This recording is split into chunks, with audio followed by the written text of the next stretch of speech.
in Western New York, but affecting communities all across this. Times the number of overdose deaths from opiates and opioids than we had for homicides in all of last year. I also want to specifically thank Avi Israel, who turned what would have been a possibly life-ending story for any parent as spread the word, using his pain to be here so that others, including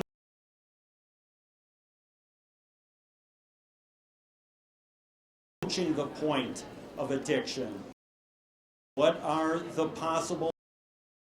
You're being overprescribed, and more importantly,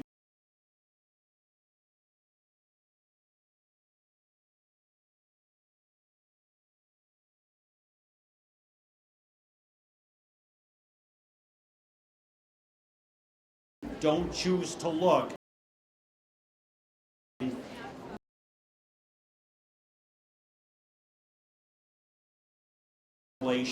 But even beyond and above all of that, thank you, Avi Israel. It's about knowledge. If you have knowledge, 4+ years ago,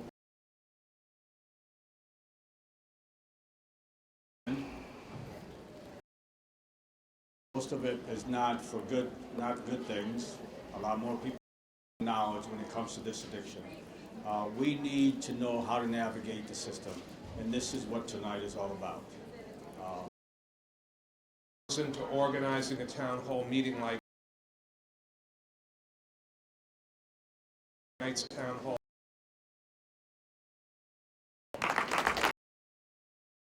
Here, and thank you, Avi and your wife, for being here tonight and being such strong advocates for this.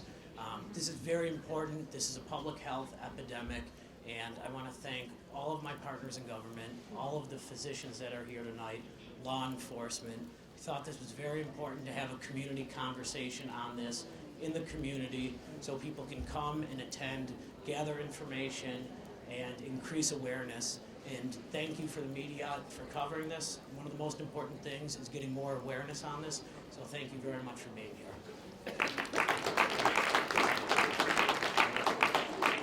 As you heard from U.S. Attorney Bill Hochul, there are so many elected officials here that have been very active and involved in this issue.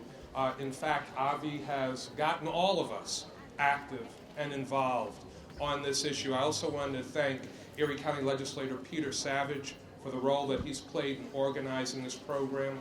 This meeting, as Avi has indicated, is about listening, is about solutions, is about providing information to people on where they can get help. We're going to open up for some Q&A, and then we're going to start the program.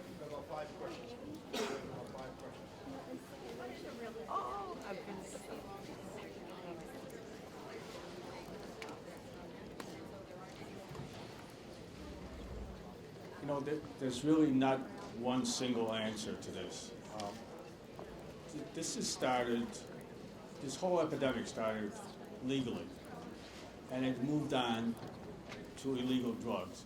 This is going to take different agencies working together. This is going to take a community working together. This is going to take our neighbors to participate, Commissioner of Health, of all these people behind me, all coming together and deciding that we had enough. There's enough kids dying. It's time for us to do something about it. So to tell you that there's just one answer, there's not just one answer. But there's one solution that we can do right now, and that is educate the public. If we educate the public and give them the power to understand that starting with this kind of drugs is a lifelong battle, maybe we can slow it down.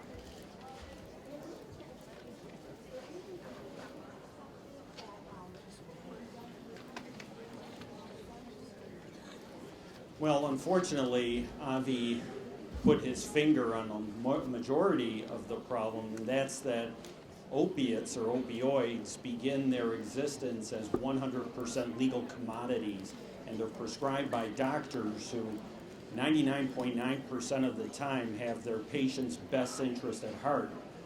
But in terms of using the legal system, we have unfortunately found 5 instances and have charged 5 doctors with prescribing outside legitimate medical purpose.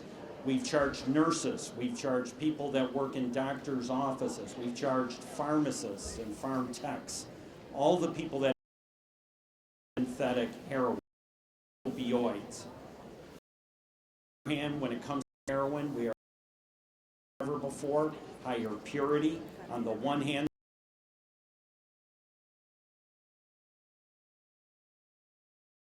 warranted against the scourge of drugs, but many of the drugs come from heroin.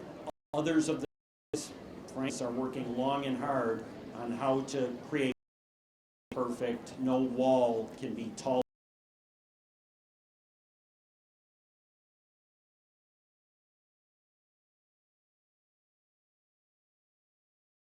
Counseling for addiction raise the supply of providers, not just the health care of this problem that we're really working with.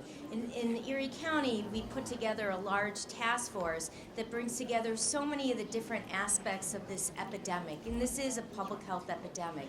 We have law enforcement, we have health care, we have community education department, docs, managing overdosers, and they all play a key role in this. You know, it took us 20 years to get to this problem, from the beginning of, pain is a 5th vital sign to now we have where there's over-prescribing. Again, as Mr. Hochul said, it just with the best intentions to keep doctors want their patients to feel well, but it's really gotten beyond. We have to work together, solutions to open up more spots and have more providers, but so just it'll happen.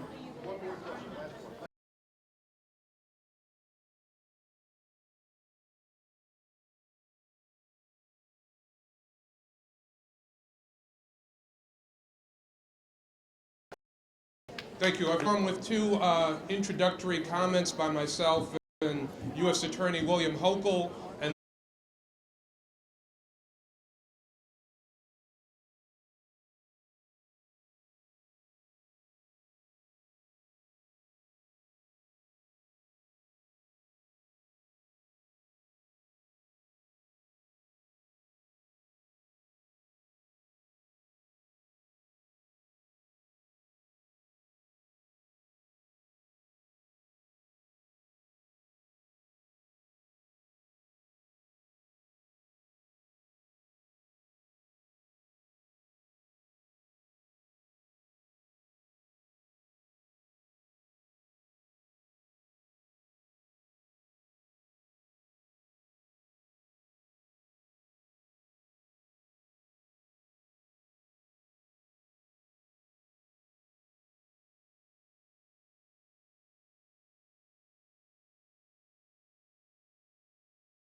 We're here tonight because of the Save the Michaels of the world. We'd like to welcome everybody to their town hall meeting. And we would like to talk to you more about the epidemic of prescription opioid and heroin addiction. Through the course of the next couple of hours, we'll hear from public officials, physicians, law enforcement, those in addiction services, pharmacists, and families who have dealt with and are dealing with this insidious addiction problem. We would like to start the night tonight, as people make their way into their seats, with a very brief video which lays out some of the basic facts about opioid drugs and the disease of addiction.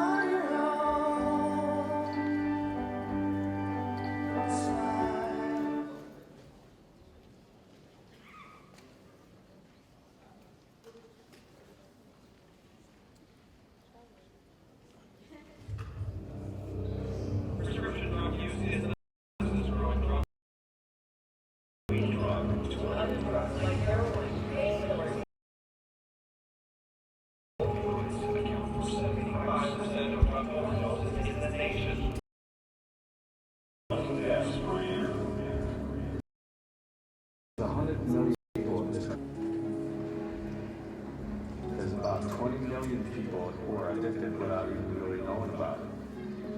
Since 1999, there's been a fourfold increase in the number of prescription drugs available. Every 20 minutes in the country dies from an unintentional overdose on opioids.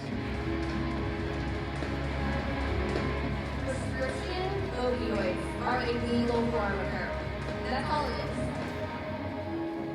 The messaging that was delivered to doctors is actually pretty clear that you can use these drugs safely in the long term. Addiction does not discriminate. It affects every single facet of America. Drug safety problem that North America has ever faced.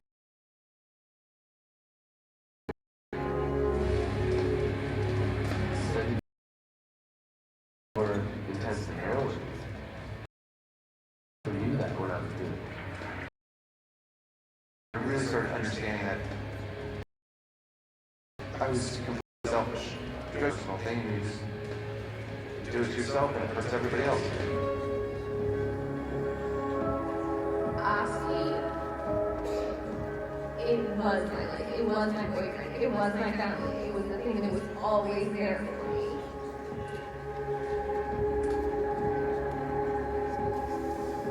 Anyone who says this is not an epidemic is wrong.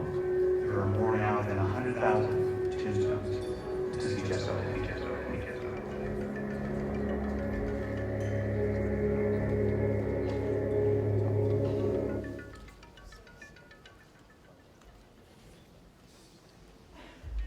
If you didn't understand before the call, after that video, perhaps you could have a better idea of what exactly we're talking about, a very sober message in that video. The first portion of our program involves brief comments from two of Western New York's leading public officials. But as they speak, they will be surrounded by many of our elected officials who stand united in working to help those who are already addicted and those looking for treatment, as well as trying to end the problem of addiction and opioid addiction before it becomes a more intense problem and leaves more lives in misery. So joining us on the stage in the next few moments will be Buffalo Mayor Byron Brown and U.S. Attorney Bill Hochul, and they'll be joined by a number of other folks from, if we can have them come up now. Along with the mayor and Mr. Hochul, we'll have, at least in spirit, if not here, I didn't necessarily see everybody here, but acting Erie County District Attorney Michael Flaherty, State Senators Tim Kennedy and Mark Panapinto, Assembly Members Crystal Peoples-Stokes and Sean Ryan, County Legislator Peter Savage, and Delaware District County Council Member Joel Farrell, and any other elected public officials who are here this evening. If you'd like to join us all on stage. A round of applause for our elected officials. for our leader to make the law statement about the problems of opioid addiction. Our first speaker this evening will be Buffalo Mayor Brown. Mayor Brown. Thank you very much, Steve. Good evening, everyone, and thanks for joining this important town hall meeting. I want to start by thanking Avi and Julie Israel, the founders of the Save the Vitals of the World organization, for their leadership on what is a critical public health problem in Buffalo, Western New York, and across the nation. Overdose deaths are a matter of great concern for our community, and we've got many outstanding leaders, many of whom are standing behind me, who care deeply about this issue. I thank all of them, and certainly thank U.S. Attorney William Hochul, Delaware District Councilmember Joe Farrelletto, and my other colleagues in government for what they are doing on this issue. Too many individuals are dying from drug overdose. The number of deaths has increased across the country and right here in Western New York. Just this afternoon, right before 3 o'clock, there was another heroin death, this time in the Elmwood Village. Last year in Erie County, we saw 233 opioid overdose deaths. So far this year, there have been at least 19 deaths to overdose in the city of Buffalo alone, and that number could double after toxicology reports come in. This epidemic is taking lives. It's destroying families. It's shattering communities. Substance abuse, as you saw in the video, doesn't discriminate. It touches everybody, from celebrities to college students, city, suburb, rural communities, with each left behind. This evening, we've brought together medical experts and residents from across Buffalo and Western New York who are all committed to working to stem the tide of this epidemic. In Buffalo, we're improving intervention to reduce overdose deaths. We were the first city in the region to have our police and firefighters carry Narcan. To date, sadly, administered almost 900 times in the city of Buffalo. We've also installed prescription drug drop-off boxes at each of our district police stations, working in collaboration with Erie County. Going forward, the Buffalo Police Department with resources to get help as opposed to arrest. Buffalo will also soon be distributing brochures to anyone who is revived with Narcan, describing options for getting help. And finally, Buffalo has agreed, the Buffalo Police Department, and I want to thank Commissioner Dan Dorenda and the leadership of the police department for agreeing to be the lead agency that will help screen and train volunteers who will be called upon to assist people seeking help with addiction. The goal tonight is to shine a spotlight on this issue and then make sure that when we leave here, all of us are committed to doing even more to reduce and solve this critical problem. Now it's my pleasure to turn the microphone over to the U.S. Attorney for the Western District, William Hochul.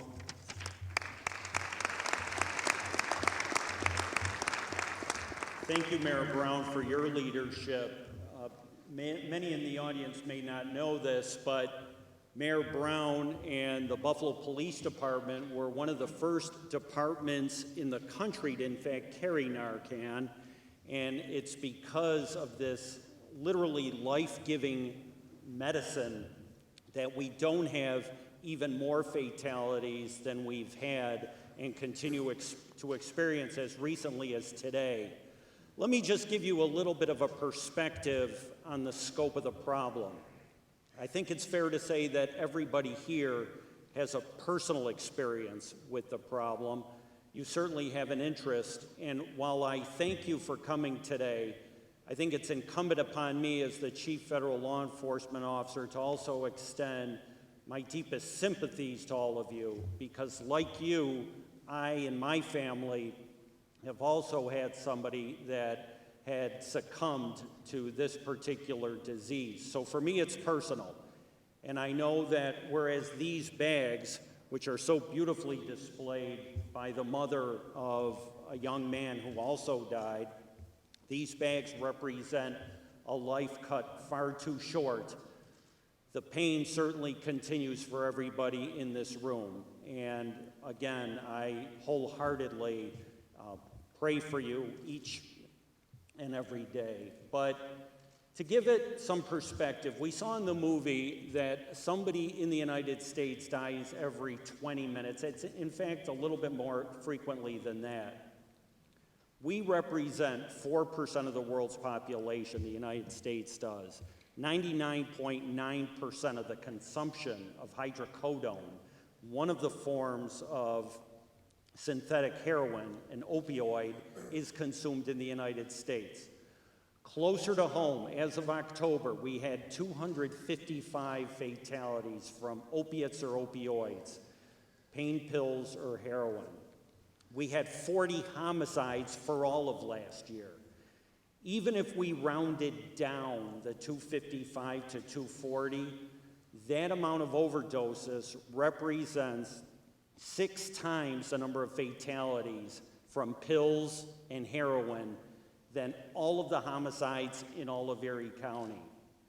And if it wasn't for the Narcan that, again, the Buffalo Police and many other first responders carry, and also that Dr. Burstein continues to promote and make accessible and available to the members of the public, the 255 would be dwarfed by the number of fatalities, because every time that Narcan is deployed, that represents a person who, for all intents and purposes, was deceased.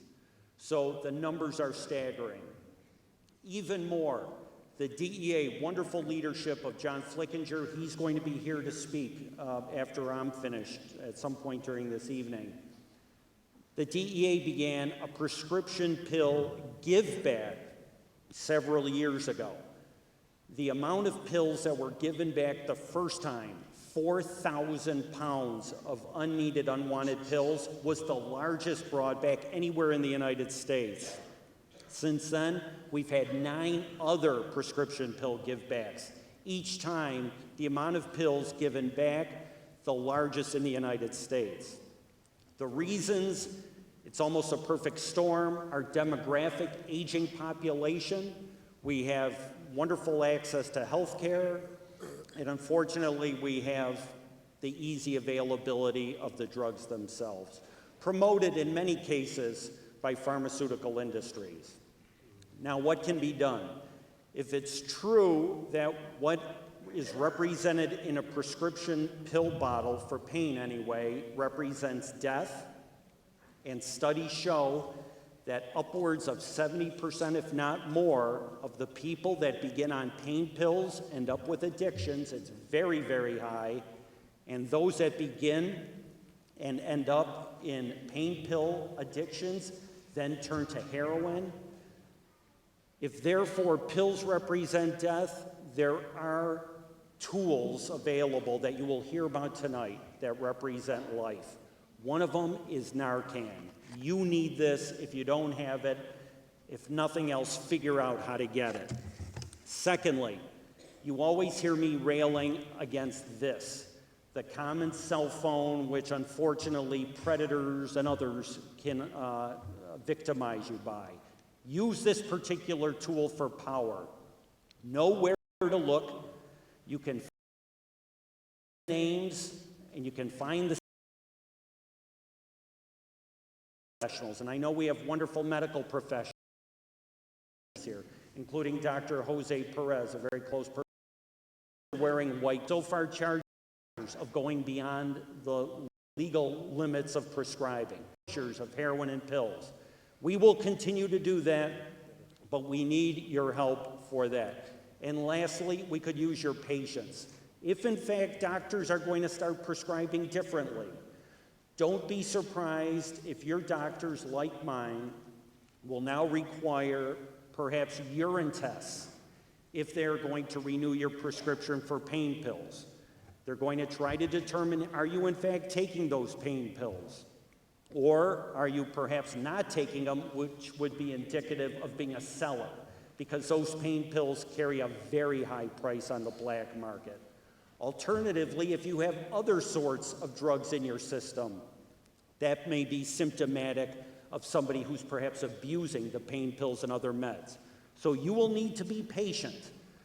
In addition, patient perhaps with insurance companies who may no longer authorize a 30-day supply, since some studies have suggested 4 days of pain meds, beyond which you may begin to suffer from addiction.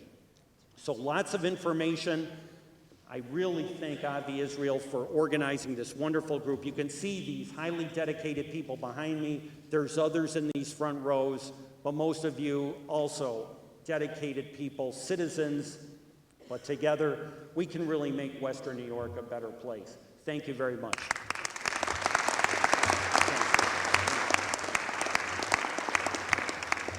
Thank you very much, ladies and gentlemen, our elected officials. One more round of applause for them as they make their way back to their seats. Thank you very much.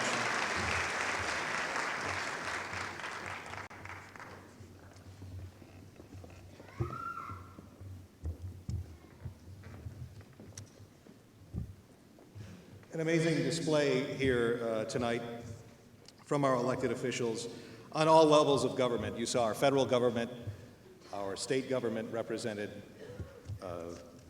local government in the city of Buffalo, as well as county, and each of those elected officials can do something to help in this fight, and they have they're all here tonight in order to make sure that they are doing that indeed. We will hear more tonight about the different things that each of those folks can do as the night wears on.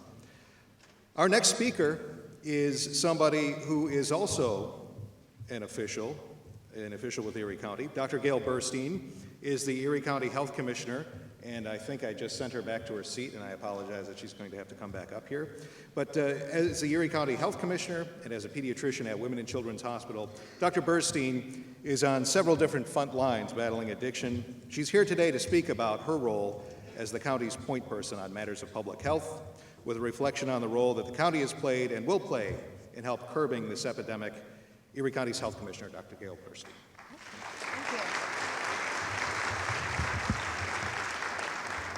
Thank you for inviting me to speak. So what I'm trying to try to do here this evening, just kind of give you a brief overview of what's going on with our opioid epidemic in Erie County, and what the county's doing is working with the community to try to provide resources to fight this epidemic.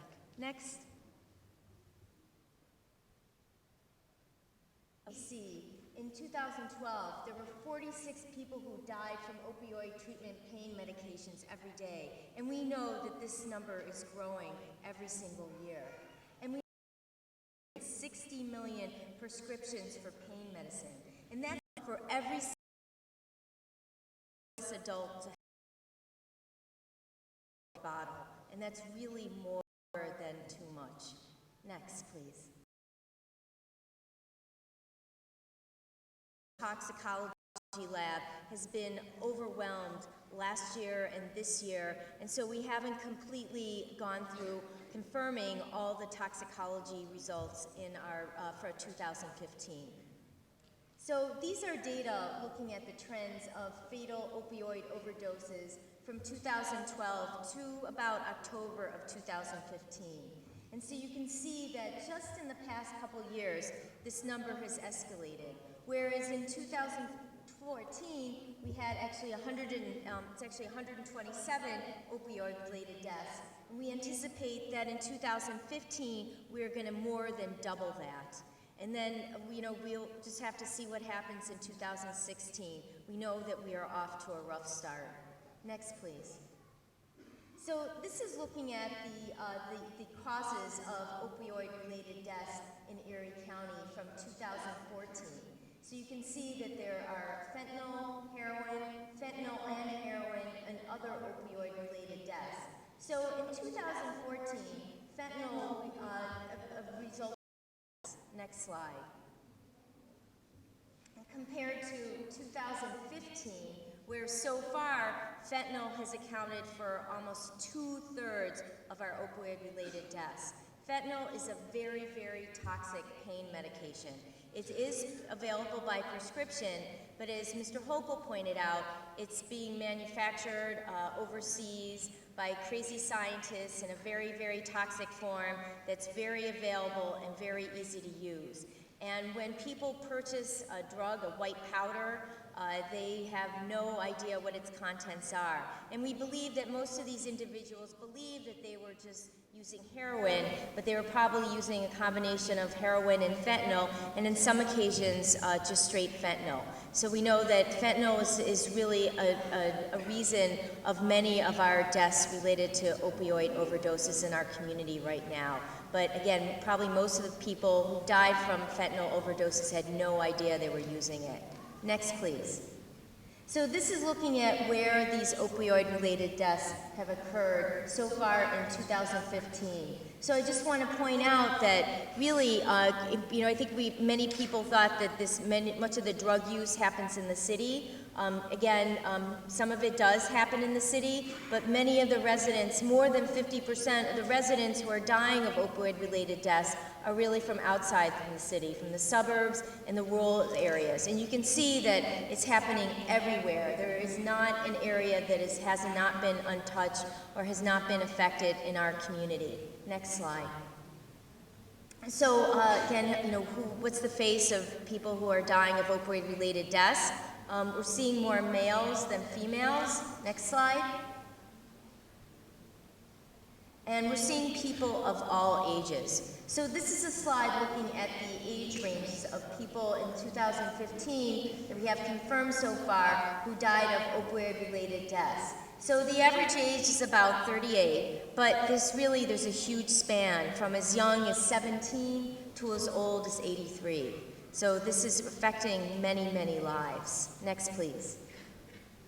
So there are, many risk factors for opioid addiction. Not everybody who takes a pain medication becomes addicted, and there are certain risk factors. Unfortunately, the largest risk factor is age, adolescence, because of brain development, just because of the natural behavior of impulse, lack of impulse control. We know that in adolescence, their frontal cortex isn't fully connected and working, so they can't really have a hard time, planning ahead and thinking about reasoning. They are very, very vulnerable to opioid addiction if they're exposed. So some other risk factors, if I can have the next slide, can include, family history. There's a hereditary disorder of people who just become addicted to anything, including opioids. People can live in high-risk environments. They may be exposed in their home or in their social situation. They may have, very stressful situations and started using opioids as an escape. There's a lot of comorbidity with other mental health disorders, so there's a variety of factors, but I just want to stress that adolescence is a huge risk factor, and most people who end up becoming addicted to opioids have their first exposure during adolescence. It's that first pill. Next. So there was a paper published in Pediatrics, which is the journal of the American Academy of Pediatrics, looking at the likelihood of young people, so 19 to 23-year-olds who have graduated high school, to misuse opioids, looking at if they've been exposed at all to a legitimate prescription for a painkiller during high school. So somebody who had a tooth extraction, somebody who had a sports injury and they were prescribed a pain medication, what was the likelihood of them misusing after they graduated? So they followed them. And so what they found is that just having one legitimate prescription was a huge risk factor of misusing in young adulthood. So for people who had a legitimate prescription of opioids, had a third more increased likelihood of using opioid medication after high school. Baseline. So kids who had a negative attitude towards drugs, including marijuana, you have no experience of using at all, had actually the biggest increased risk of misusing after high school if they were given a legitimate prescription.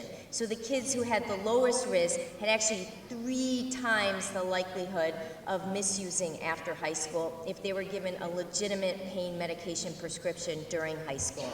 Next. So, what are we doing to address this huge problem in Erie County? Next. So, first of all, the biggest thing that we all can do in our homes is go through our medicine cabinets as soon as you get home, look for any medication, pain medication, any type of medication that you have not been using, that you still have left, and dispose of it. You don't need it in your house if you're not using it. Don't save it for a rainy day, because somebody who might be younger and curious might use it for the wrong reasons. There could be recreational use, there could be they might want to sell, but they should not be using it. So we have kiosks throughout Erie County where you can safely and anonymously dispose of your unused pain medication or any type of medication. And you can see they look like a mailbox. So you just open up the top drawer, drop it in, it falls to the bottom, and then there's a locked door on the bottom where they're empty. These boxes are emptied out when they get full and disposed of safely, environmentally safe mechanism by burning them so they're not in our water. We're not all drinking them. Next slide. And we have on our Erie County website a list of all the locations of the kiosks, and there is one near you. So if you're interested in doing this, and this is really an important intervention that you can do in your home, I encourage you to go on our website and take a look at this. I believe we also have handouts in the back that has a list of that information. Next slide. We also are providing naloxone or Narcan training in the community, so to help community members be able to identify someone who is overdosing on opioids and then be able to save their life by giving them naloxone. So naloxone is an opioid antidote. It kicks out the opioids from the receptors, and so the person wakes up and you can save their lives. So we have this available in a nose spray, so you don't have to worry about using a needle, giving an injection. It's very easy just to squirt some liquid into somebody's nose. So after you receive the training, we'll give you a kit that has 2 doses, so that's something that you will always have available to use. Next. This is what the naloxone kit looks like. So you can see in the orange box, there are 2 kits. We also have some alcohol and gloves if you need to use that, but you really shouldn't need to use that. And then there are instructions, so in a panic situation, if you forget what to do, you can just look at the instructions, take off the cap, screw on the nose spray component, and just spray the liquid into the person's nostrils. Next slide. And also in New York State, we are so fortunate because now you can buy naloxone from a pharmacy without a prescription. So New York State is now making this available in all pharmacies. CVS is on board. Our independent pharmacists are getting on board in the next couple weeks. So you'll be able to go to a pharmacy without a prescription and get your own naloxone dose to use as you see best to save lives of a family member or friend. Next slide. So moving forward, what else are we doing? Next slide. So on February 1st, we had our first meeting of our Erie County Opioid Epidemic Task Force. So you can see this task force consists of work through this epidemic. Again, this is a huge epidemic. It touches law enforcement, it touches families. We need to provide community education to make people aware, to just say no to a prescription if you're offered it by your dentist or emergency department physician. We also have our, I'm leading a work group that we actually just met this evening, just before this, looking at changing providers' prescribing practices and also training them to prescribe We're also working with the hospital emergency departments to be able to directly refer people who are addicted and using an overdose directly into care. And we're also increasing and continuing to provide our naloxone trainings. And then we're working with our addictions treatment specialists to think about smart strategies to improve the availability of treatment in our community. And I just also want to reach out, give credit to our law enforcement, because they are working out a really smart plan of people who are addicted and who want to stop, to send them into treatment instead of into jail.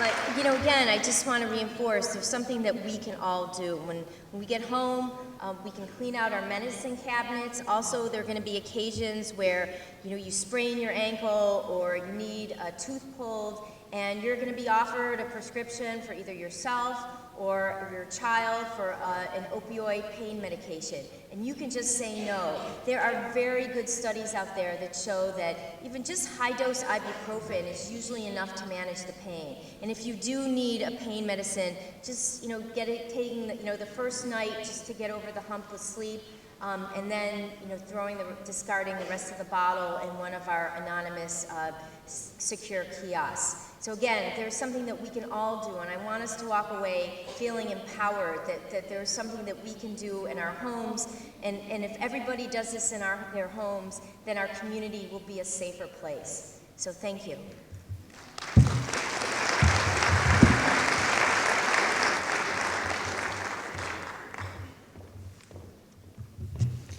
Thank you very much, Dr. Burstein. Our next speaker is Julie Israel. Through personal tragedy, she has become one of the leading voices in advocating for better solutions in the battle against opioid drug dependency, along with her husband, Avi. Julie and her husband lost their son, Michael. After Mike became addicted to pills, he was prescribed to treat the pain associated with Crohn's disease. Since 20-year-old Michael took his own life after battling addiction 6 years ago, the Israels have founded the non-for-profit Save the Michaels of the World, which is the sponsoring organization that brings us here tonight. They're a group dedicated to help raise awareness of prescription drug addiction, the abuse and misuse of controlled substances leading to serious illness, depression, deaths from overdose and suicide, and devastations of caregivers and loved ones. We welcome now to the stage Julie Israel.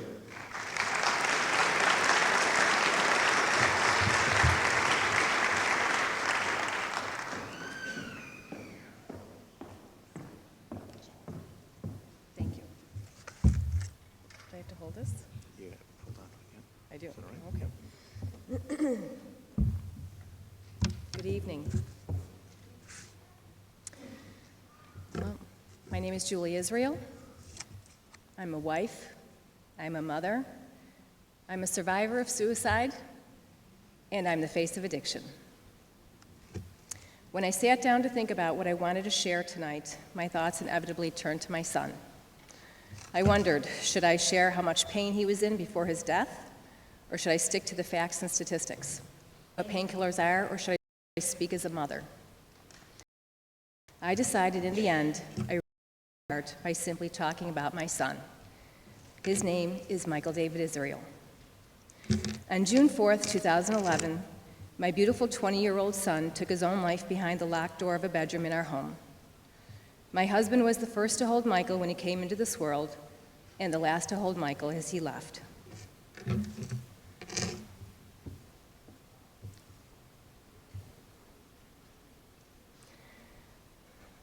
Michael was the child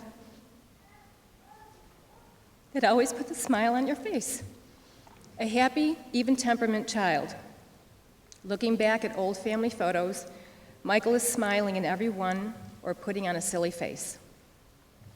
When I used to pick him up from kindergarten, he would run down the hall towards me, and I would swoop him up in my arms and swing him around. When I got home from work and the day I had was evident on my face, he would say, "Ma, you look like you need a hug," and he would give me one. Conversely, if he wasn't feeling well, he would say, "Ma, I need a hug," and I would give him one. Michael had two loving parents. He had supportive friends. He was an artistic and sensitive young man. He played Tom Sawyer in his 8th grade school play. He read books by Leo Tolstoy and Fyodor Dostoevsky for pleasure. He was an architect student attending the University of Buffalo, and he was fighting a battle that he felt he couldn't win. He was fighting several battles: Crohn's disease, depression as a result of the Crohn's, and addiction. Towards the end, Michael was filled with so much self-loathing on who he had become that I think he thought it was best if he just went away. Addiction is like falling down the rabbit hole. You're at the bottom, and the sides are like glass, so you can't climb out. In hindsight now, the end came fast for us. We thought we were progressive parents teaching our children about the dangers of smoking, illegal drugs, and alcohol. We never saw prescription drugs coming. Michael didn't begin on the path to addiction knowingly. Most people don't. He was prescribed into addiction by 3 different doctors who decided to treat this 105-pound boy with a combination of 3 deadly drugs without ever consulting each other. They were giving him Xanax, Cymbalta, and hydrocodone. These were in addition to his Crohn's medication. Michael didn't become addicted because he was experimenting. He got his medication at the pharmacy by a legal prescription from the board-certified physicians treating him for Crohn's disease. This is how most addiction starts. When people hear the word addiction, they envision a person of low moral character lying in the street with a bottle inside a brown paper bag, or a young kid with a lack of willpower looking for a good time. Wrong. I'm here to tell you that those stereotypes are mistaken. I'm here to tell you that those stereotypes are mistaken, and they are not what the current face of addiction looks like. The face of addiction looks exactly like Michael's. It's your neighbor, your colleague, your family member, your child, or the person sitting in the seat next to you tonight. In fact, the current face of addiction in the United States is one of devastated families, damaged economies, and worst of all, lost loved ones. We are caught up in the worst drug epidemic in U.S. history. I think about my Michael and his short life every day.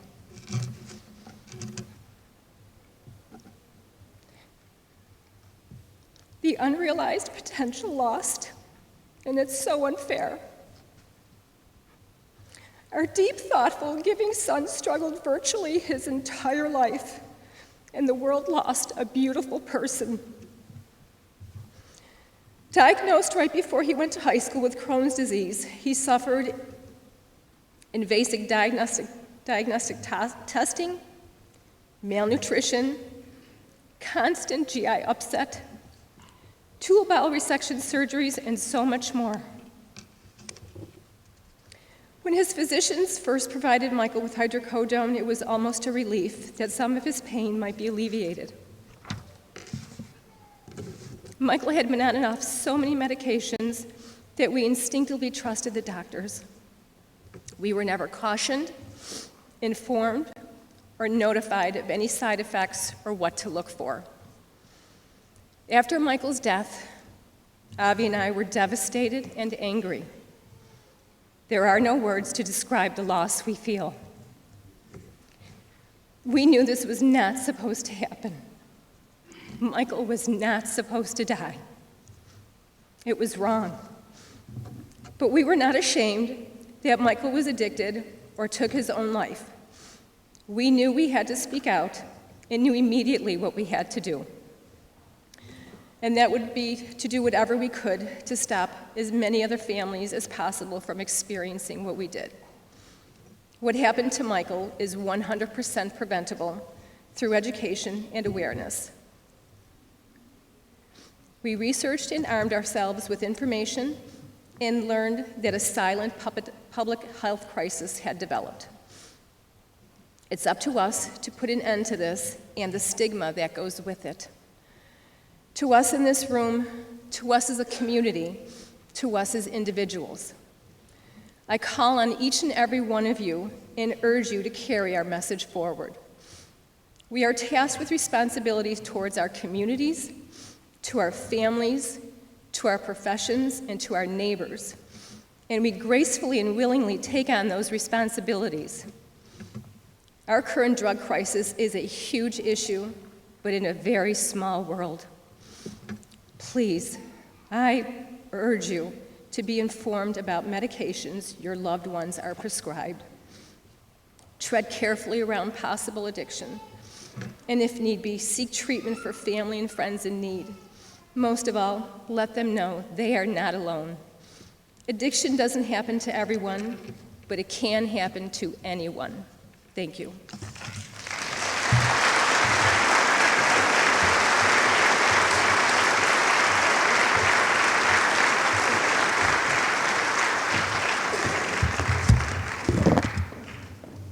Another round of applause for Julie and Avi Israel.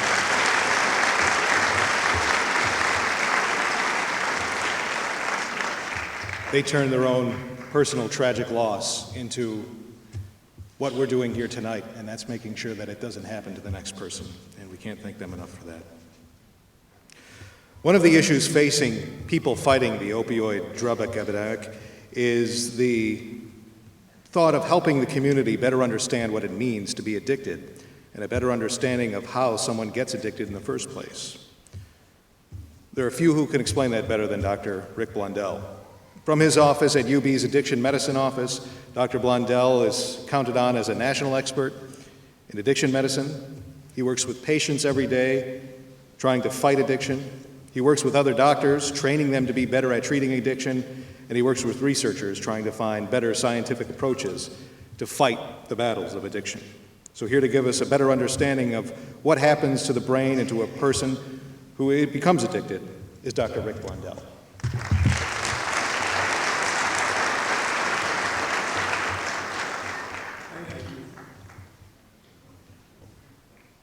Every time I hear the story of Avi Israel and his wife, I've heard this on and off over the last several years, it still chokes me up because this did not have to happen. Now, I'm supposed to have these slides on automatic advance, so every 20 seconds, so I don't spend too much time up here talking. So we can start now. This number has come up before. This is 2012 prescriptions. Physicians wrote.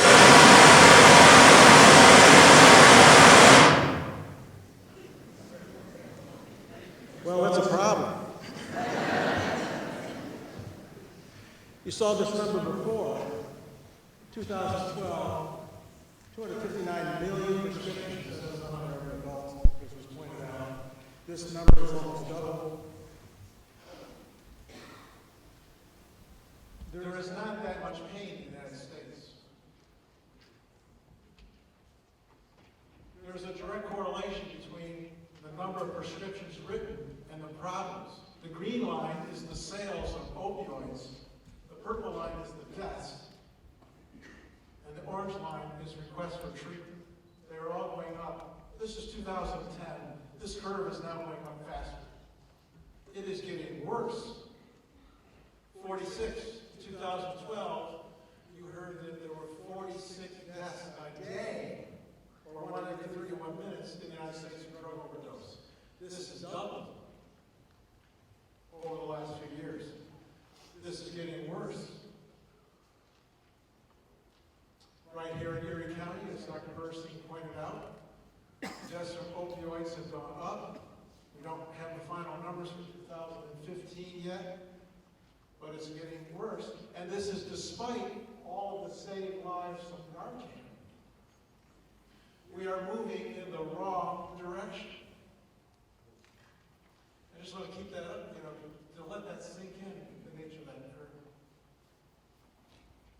This is how are we doing in 2016? Well, in early February, over 11 days, 23 people died. Now, requests for detox and rehab services in Erie County has now exceeded alcohol, which has been number one for years and years and years. The opioid epidemic is getting worse. As was pointed out, anybody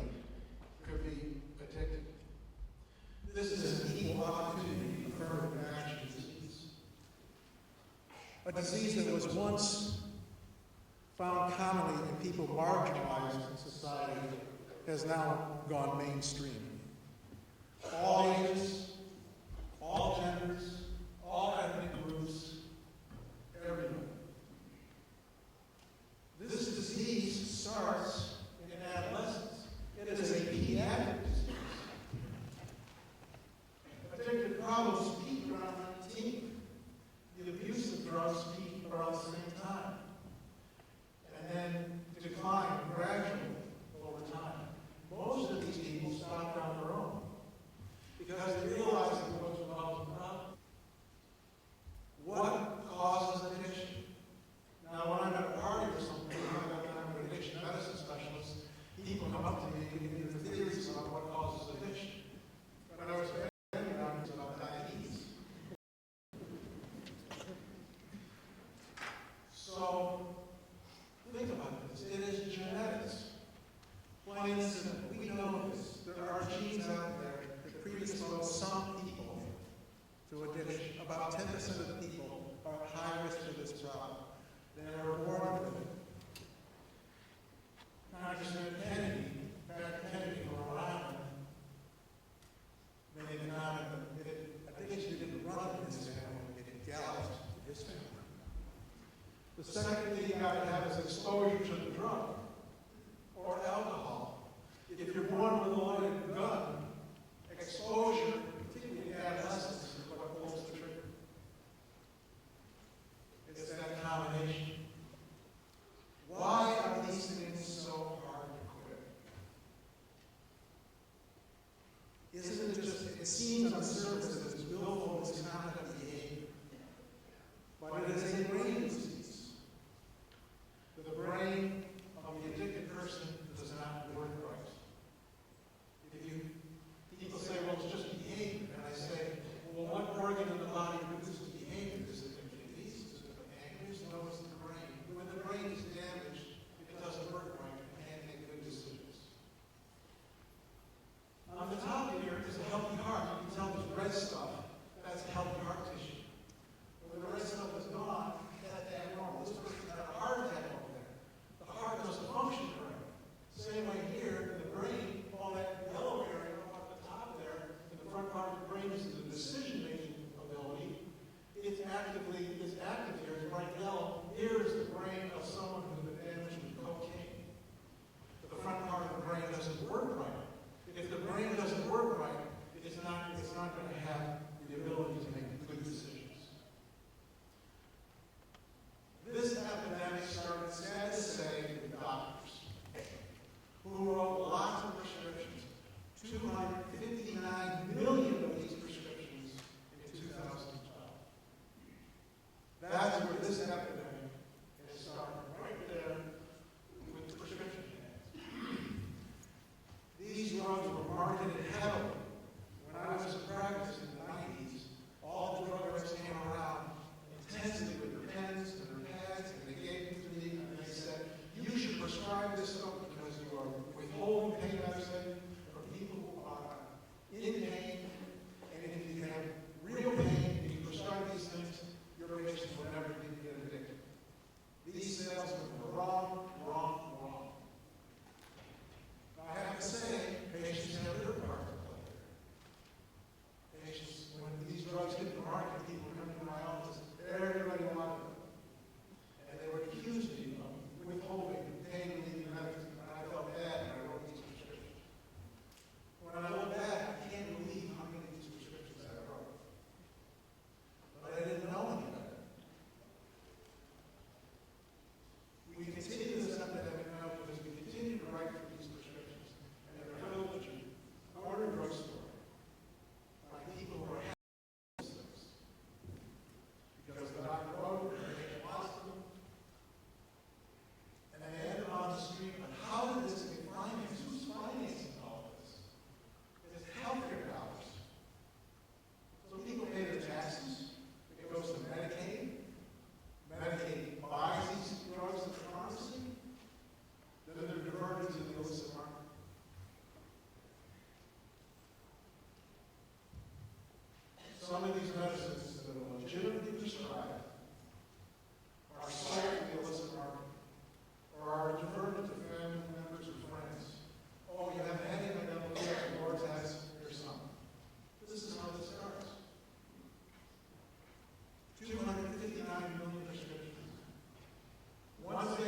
out in the street, these drugs are the gateway to heroin. I have to tell you, my stock came up of the whole market once doctors got lifestyle information. But we know how to deal with epidemics. We have a lot of experience in dealing with epidemics. We have opioid addiction and benzodiazepine addiction and Adderall addiction. It's not just opiates. It's epidemic.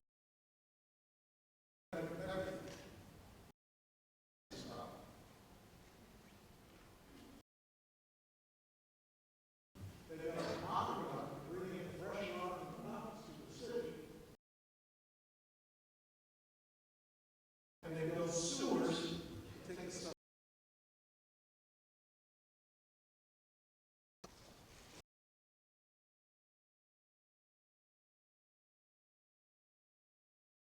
This was a polio epidemic. When I was a kid, parents were afraid to send their kids to camp because they're afraid they're going to get polio.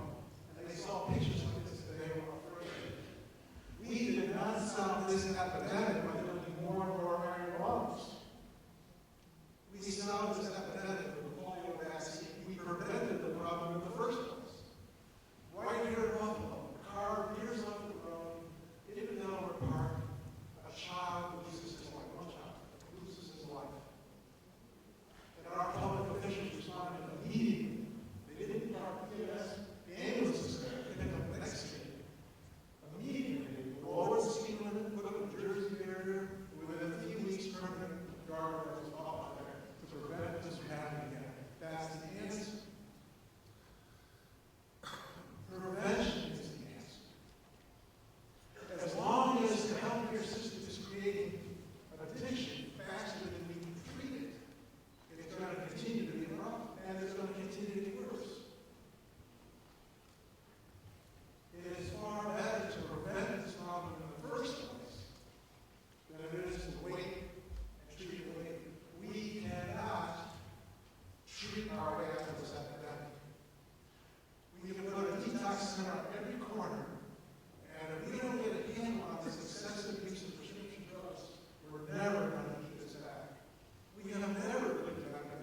There's 4 of us, 2 are full-time, 2 are part-time. We are starting pretty thin. So when I hear more detox, more rehab, more this, I wonder, so we're already working 10 hours a day, 60 hours a week. How are we going to do this? We also conduct research. Because the treatment that we have is the treatment we have, but we need better.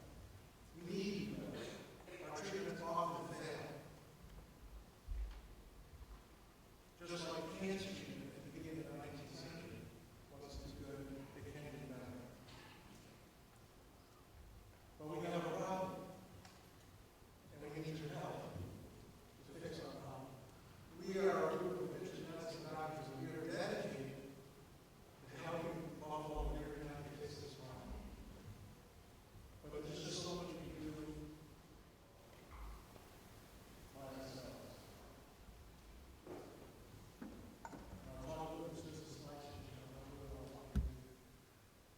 The funding for our work is in jeopardy. We had 2 federal research grants and they expired last year. The funding for our 1 physician year training program for addiction medicine physician ends in June. Money to fund all of our work.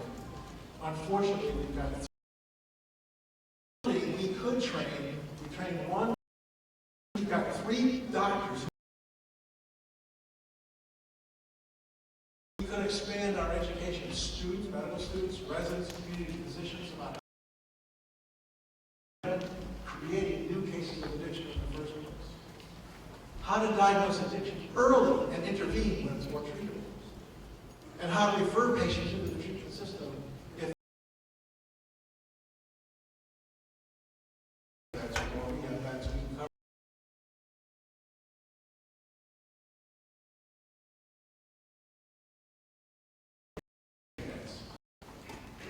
And we can fix it and end it through a better educated physician workforce.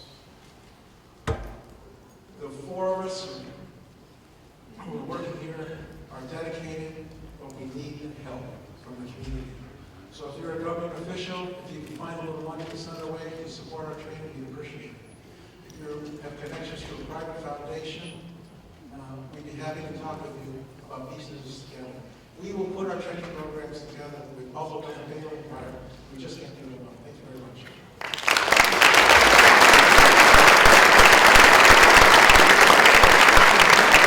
Thank you very much, Dr. White. Hopefully, as folks come up and spoken with you this evening, you get a better idea that we maybe had a wrong notion of what addiction looks like.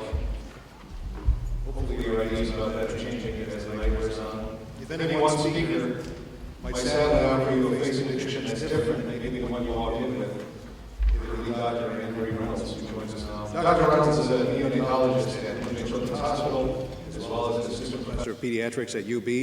A growing part of her job has been caring for babies born of addicted mothers. That means addicted babies. Dr. Reynolds is here to talk about that with us. Dr. Reynolds?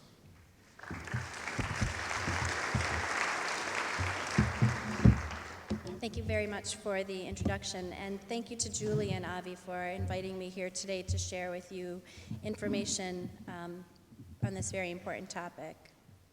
15 years ago, when I started my training in neonatology, we rarely saw a baby that required treatment for withdrawal.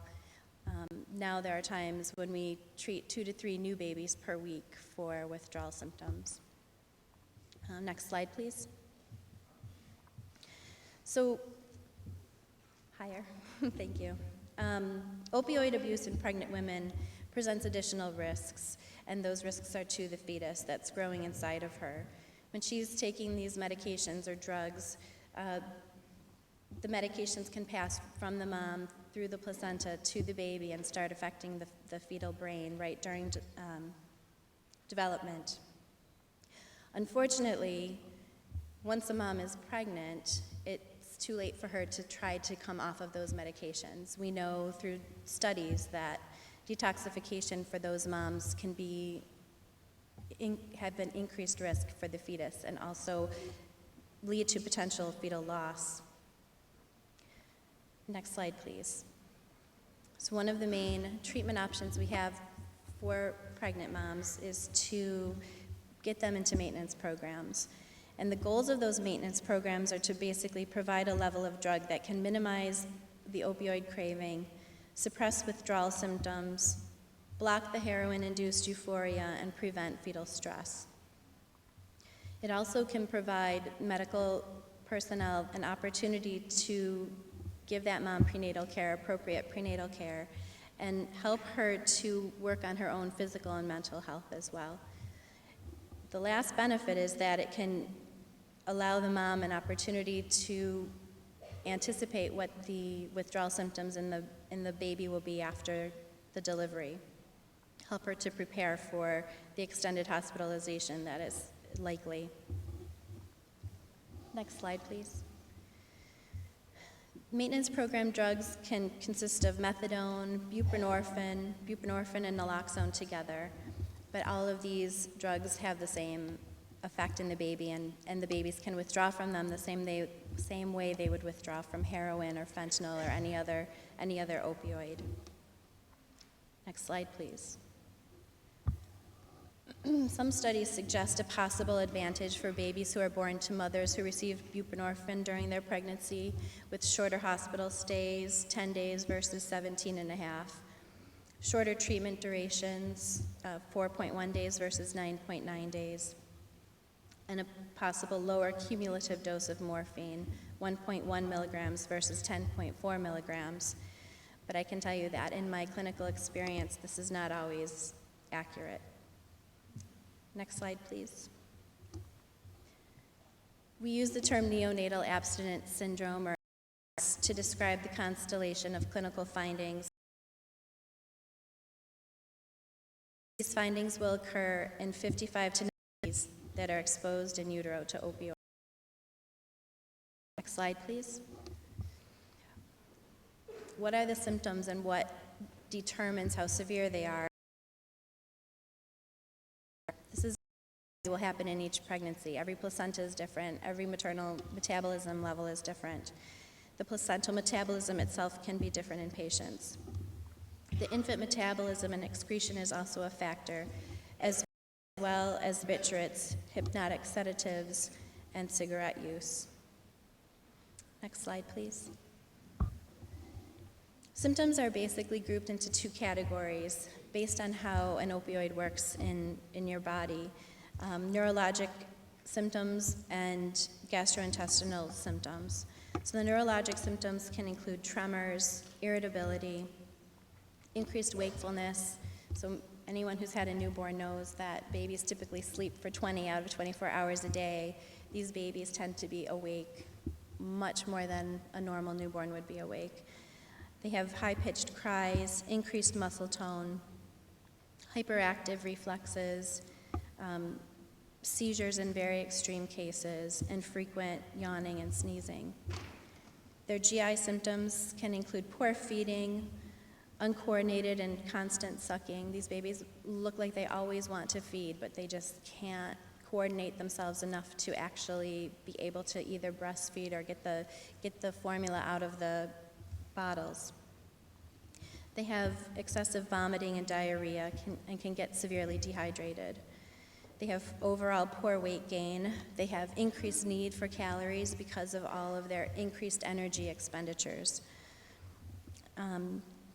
They can also have increased sweating, nasal stuffiness, fever, and temperature instability. And in severe cases, withdrawal from opioids and can be life-threatening. Next slide, please. How many babies does this affect? The National Health keeps statistics on how frequently this is occurring and has noticed a dramatic increase in maternal opioid use and neonatal abstinence syndrome. In 2012, there were 21,732 babies that were born with this. That represents a 5-fold increase since the year 2000. The result is that every 25 minutes, a baby is born in our country suffering from opioid withdrawal. If you look at the lower right side of the slide, look, it's about 6 per 1,000 births, 6 babies per 1,000 births that are affected. That was in 2012, which is the most recent year where we have complete data nationwide. But I can tell you based on our clinical practice that this number has increased drastically since that time. On the lower left part of this slide, you can see in red the average length of stay for a baby who is being treated for neonatal abstinence syndrome. And it's about 17 days compared to normal 2-day stay for a typical newborn. And again, that's just an average. Some of these babies require hospitalization for treatment up to a month and a half, 2 months sometimes.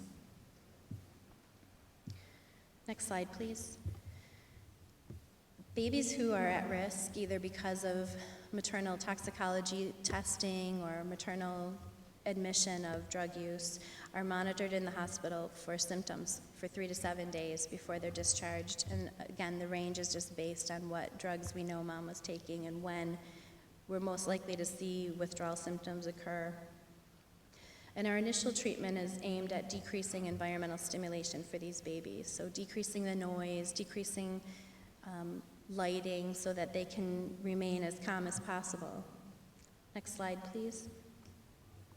Babies who start showing symptoms are given multiple nursing and parenting interventions that include swaddling, responding early to infant cues, comforting or swaying. And we also give them very frequent small volume feeds so that we can kind of satisfy their need to suck, but without giving them large volumes of feeds that might increase their risk for vomiting and diarrhea. For those babies who are not based on a standard, we need to start pharmacologic therapy, which typically consists of an opioid, again, either morphine or methadone. And as a second line for babies that aren't controlled just with morphine, we start phenobarbital if needed. Next slide, please. Babies are started on a low dose and increased as needed to control their symptoms.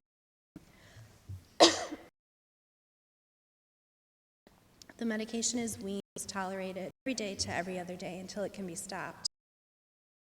Babies are able to go home. Follow up for them, and we alert their families that withdrawal symptoms.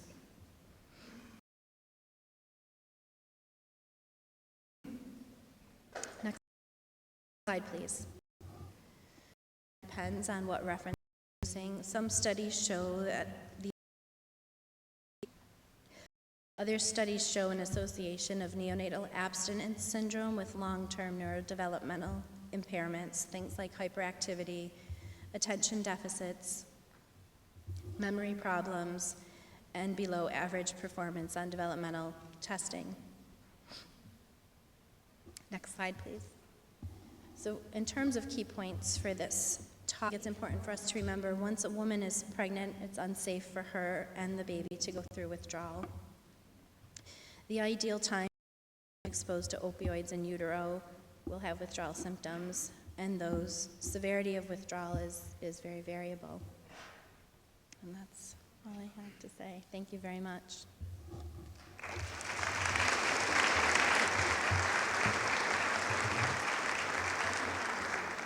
Thank you very much, Dr. Reynolds. Our next speaker, like Julie Israel, is another mom whose family has been caught up in the snare of opioid addiction.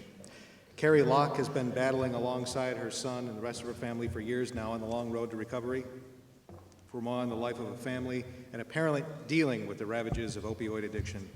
We welcome Carrie Locke.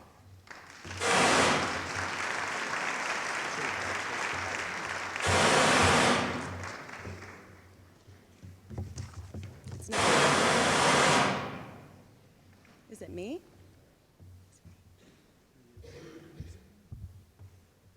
Is that working? Hello? Yep, that works. Is the battery on? Should we try? Try to continue to use this one until it stops working. Sorry about that, Carrie. Here you go. That's okay, I go with the flow, it's fine. Hello, my name is Carrie Locke. I am an addiction recovery coach, but more importantly, I am the mom of a child who is in recovery from heroin addiction. Tonight we're learning statistics, science, and studies. I know it's hard to wrap our heads, no? Hello, hello? No? Got the other microphone here, if that will sound better, you think? Check 1, 2. The other microphone. Hello? Other mic on yet? Sorry about this, ladies and gentlemen. We're trying to figure out our microphone issue. Mic number 2.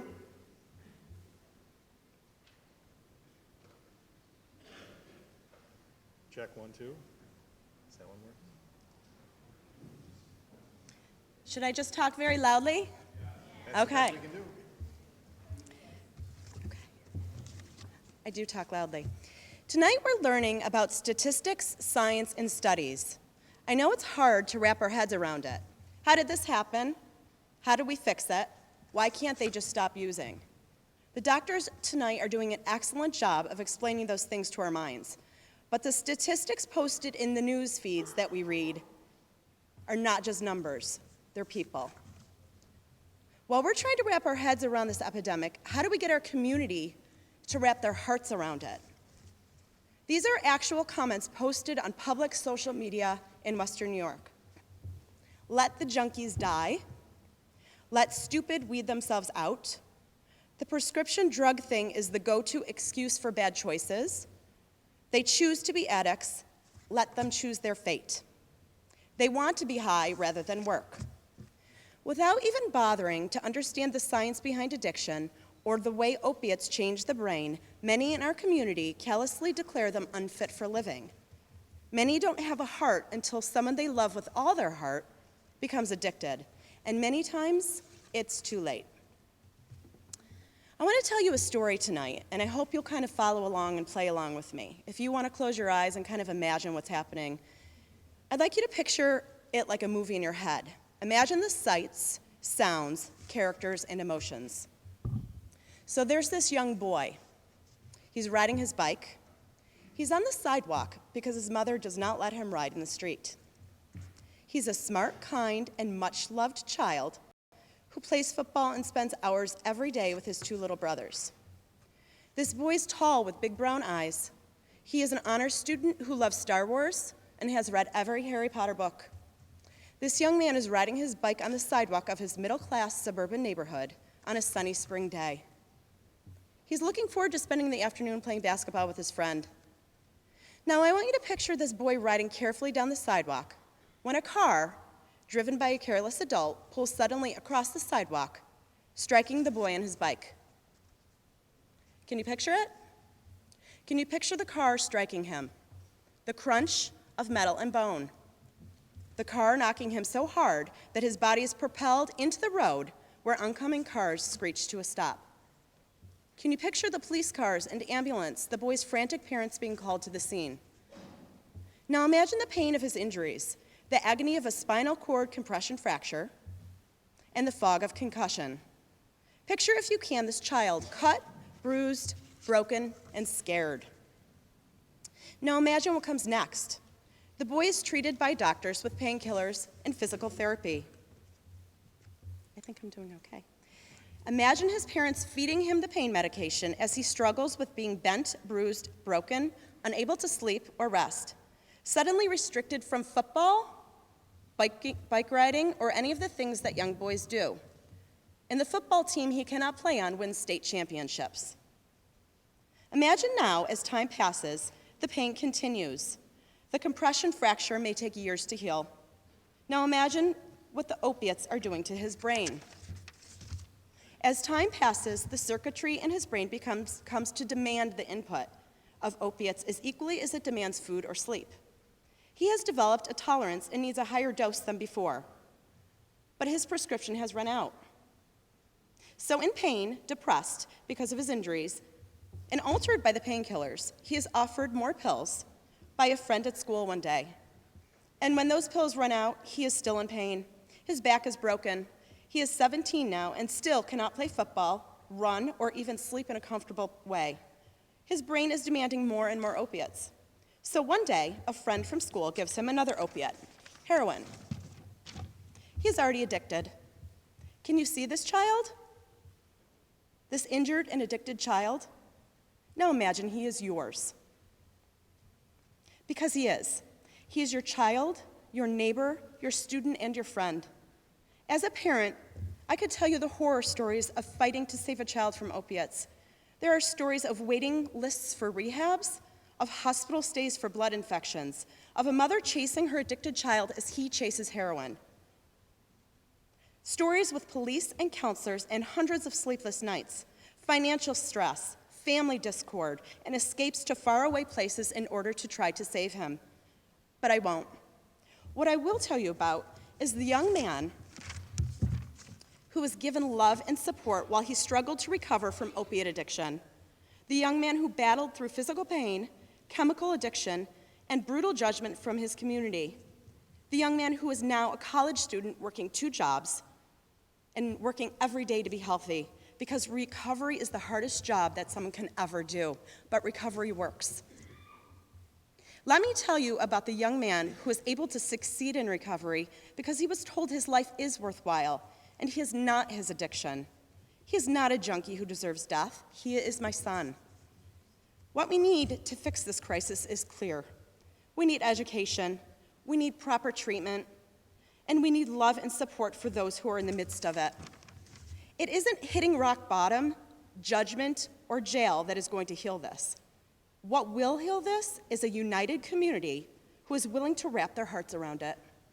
Thank you.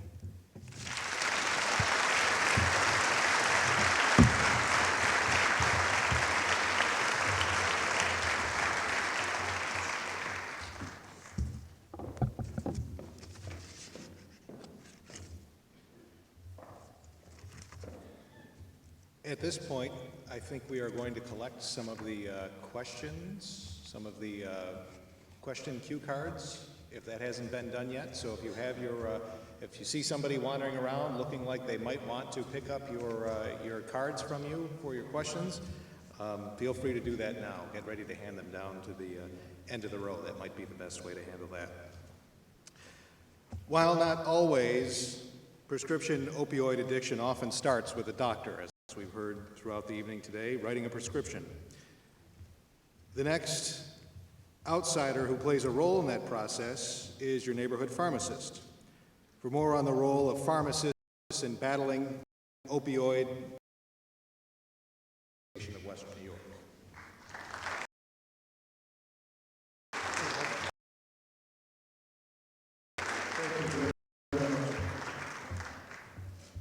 Pharmacists' first encounter with the Save the Michaels of the world was a few years ago when Commissioner Burstein asked me to address the county legislature. It seemed that a persistent Avi Israel was concerned that pharmacists may be responsible for the increase in patients' addiction to narcotics. Pointing his pharmacist on the Board of Health, he asked, "Would you dispense oxycodone prescription?" No. Absolutely.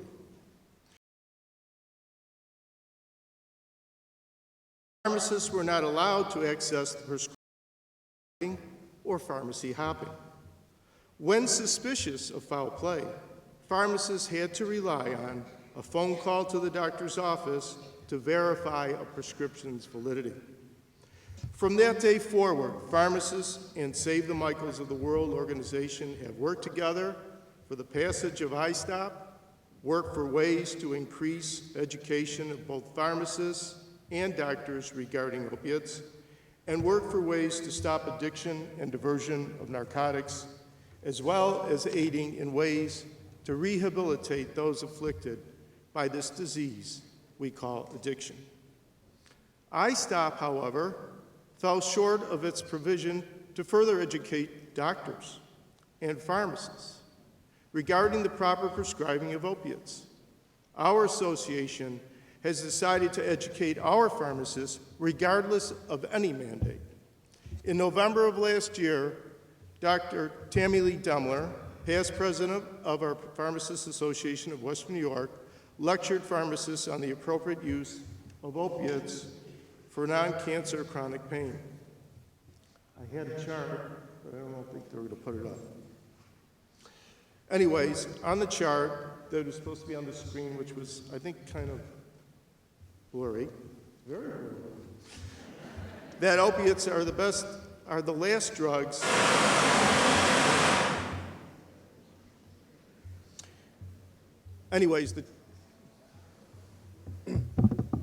that's all right.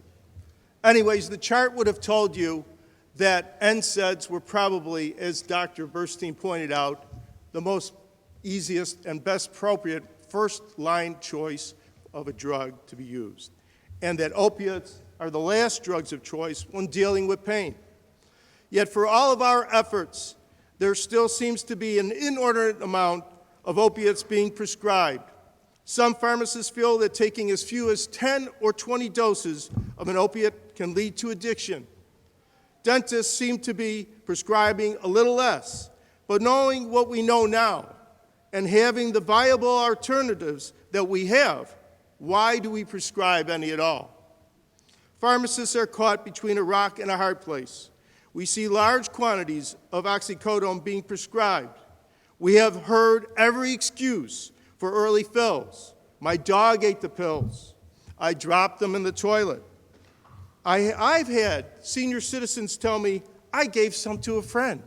Imagine taking little Mrs. Old Smith and saying, you can't give those to your friend. It's illegal.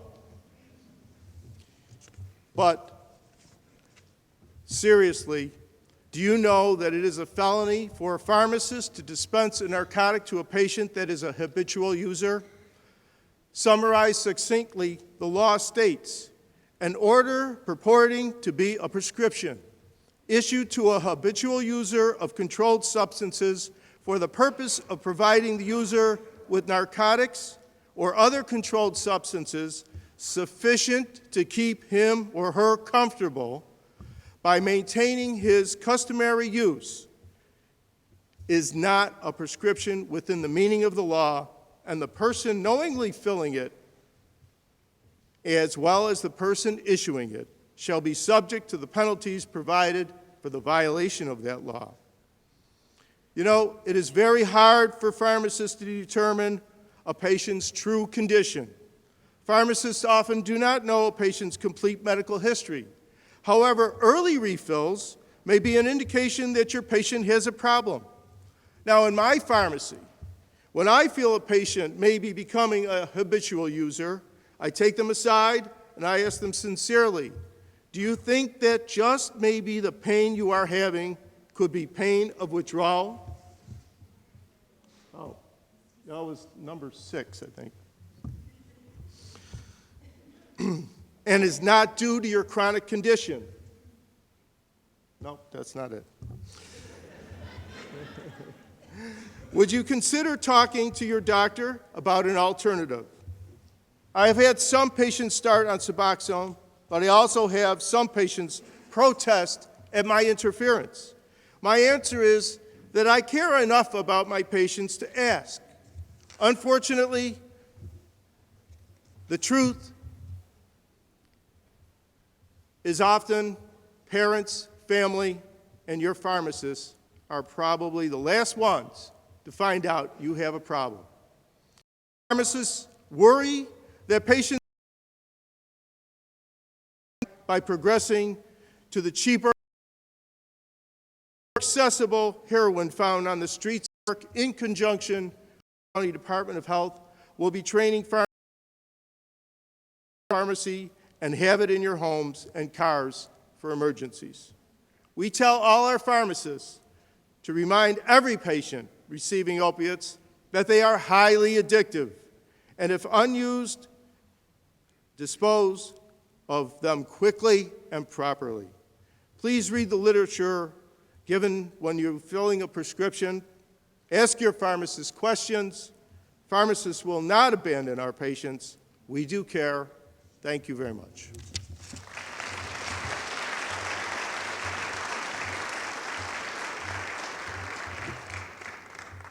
All right, are we on?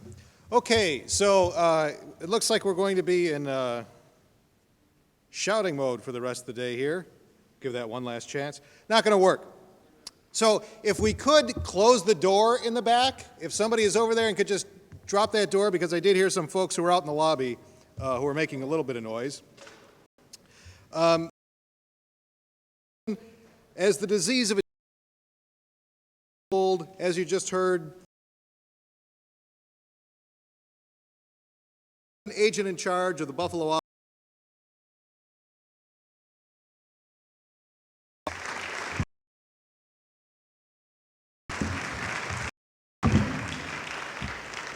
Just like that. It's back. For now. Julie and Avi, thank you for hosting this event. It's obviously important for our community. I know it's been said it's an opioid epidemic. From a law enforcement perspective, this is by far the worst problem we've ever had. I've been with DEA approximately 20 years. This is by far the worst. It's an opioid epidemic, but it's a drug epidemic that is crippling, obviously, our nation and Western New York in particular. This problem's so pervasive, I hear often that we have to remove the stigma so we can help encourage treatment. I can tell you from a law enforcement perspective, we try to remove the stigma, we see no stigma, we are personally affected. In my office alone, I have several families that have lost loved ones to opiate and opioid addiction. We don't look at it as stigma, we look at it as life or death, survival. Our office, we work in a task force office. I have 3 enforcement groups in our office, and we work cooperatively with federal, state, local, municipal law enforcement agencies to target the traffickers, the dealers of this problem. The one thing is we can only do it through cooperative efforts. When a problem is this magnitude, you need the entire community and figure out a solution. From the law enforcement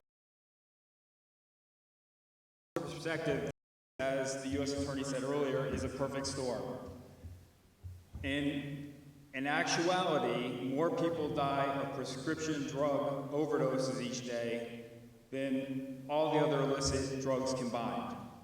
So more people are dying of initially legal but then diverted or abused prescription medicine than heroin, fentanyl, cocaine. Now that may change with the introduction of fentanyl, and we'll get there. But in terms of a perfect storm, there's a prolific abuse of prescription drugs. And especially in the Northeast, where, for whatever reason, it's been traditionally more. As we said, we have a National Pill Take Back Day. We've had 10. We're going to have our 11th, April 30th. And each one, in Western New York, we've collected the most prescription drugs of all of New York State. Besides the prescription drug abuse, Mexican cartels specifically have targeted the Northeast and New York. Our New York office, since January of this year, has seized over 150 kilograms of heroin. In 2009, not that long ago, they didn't seize 150 keys of heroin the whole year. Mexican cartels, seeing the need to fill this opiate addiction, are sending cheaper, more powerful heroin to Western New York and fueling the addiction. When I started working here in Western New York about 5 years ago, the universal price for a dosage unit of heroin was about $10. Now it's down to, for what they call a glassine baggie of heroin, it's about $5. So they're filling this market with more heroin, stronger, and cheaper. And when we talk to traffickers, distributors, some of them are actually switching over from cocaine to heroin with all the opiate addiction and the opioid epidemic. And if you ask them, it's real simple. They say, you know why? Because we have a client for life. Opiate addiction, crack epidemic in the 80s and early 90s was horrible, and it still is a huge problem. But it's nothing compared to the opiate epidemic that's going on now. Because you have not only the psychological, you have the physical addiction. And I'm, from a law enforcement perspective, when we have people that are on heroin and going through withdrawal in our cell block, it's scary because they actually go into shakes, withdrawals, vomiting, diarrhea. We have to process them fast and faster than normal prisoners were processing because of the medical issues. Besides the proliferation of heroin in Western New York, and specifically from Mexican cartels, there's one other factor that's critical in what's going on now, and it's the introduction of synthetic fentanyl. Now, synthetic fentanyl is it's mass-produced primarily in China, and it's about 10 to 50 times stronger than heroin. Now, a kilo of heroin costs about $80,000. A kilogram of fentanyl costs about $5,000, and it's 50 times stronger. So traffickers now are mixing fentanyl, synthetic, it's not pure fentanyl, it's all these different weird combinations, just like that happened with the spice, and the K2, and the bath salts. They're adding synthetic fentanyl to the same heroin that you're buying on the street. Sometimes they're just saying it's heroin, but it's not heroin. And it's 10 to 15 times stronger.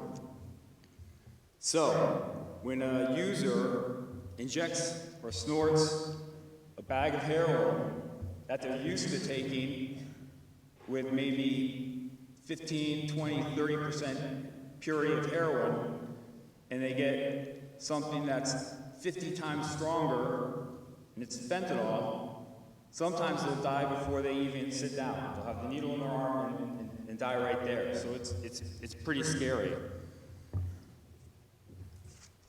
One of the other things, unfortunately, that's fueling this is pure greed, which is what fuels every trafficker out there.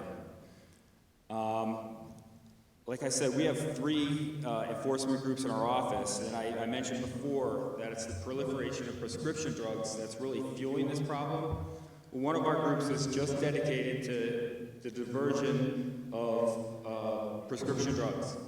It's our tactical diversion squad.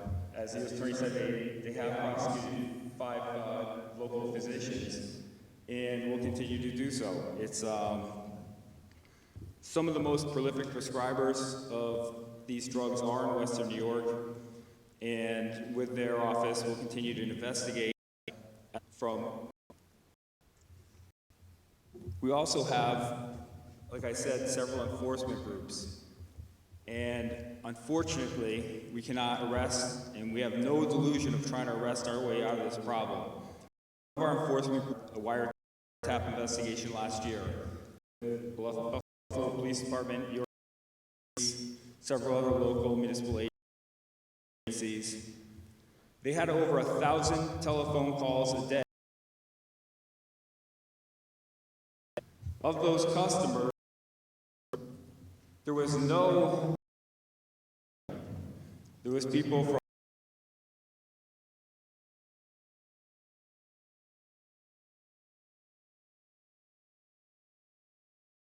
partner.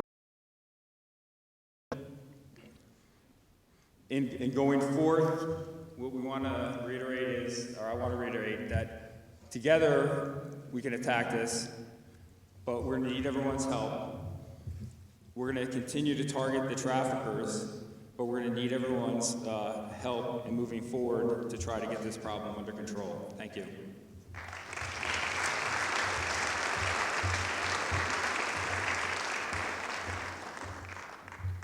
We've heard several times through the night this evening that the adolescent mind is still developing, and the introduction of opioid drugs to the adolescent mind can wreak havoc quicker and with deeper consequences.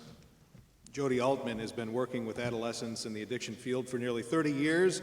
She's currently the campus director at Renaissance House in West Seneca, 62 beds there, treating people aged 12 to 20 who are dealing with addiction. And with more on the specialized treatment and the specialized problems of addiction with the young is Jody Altman.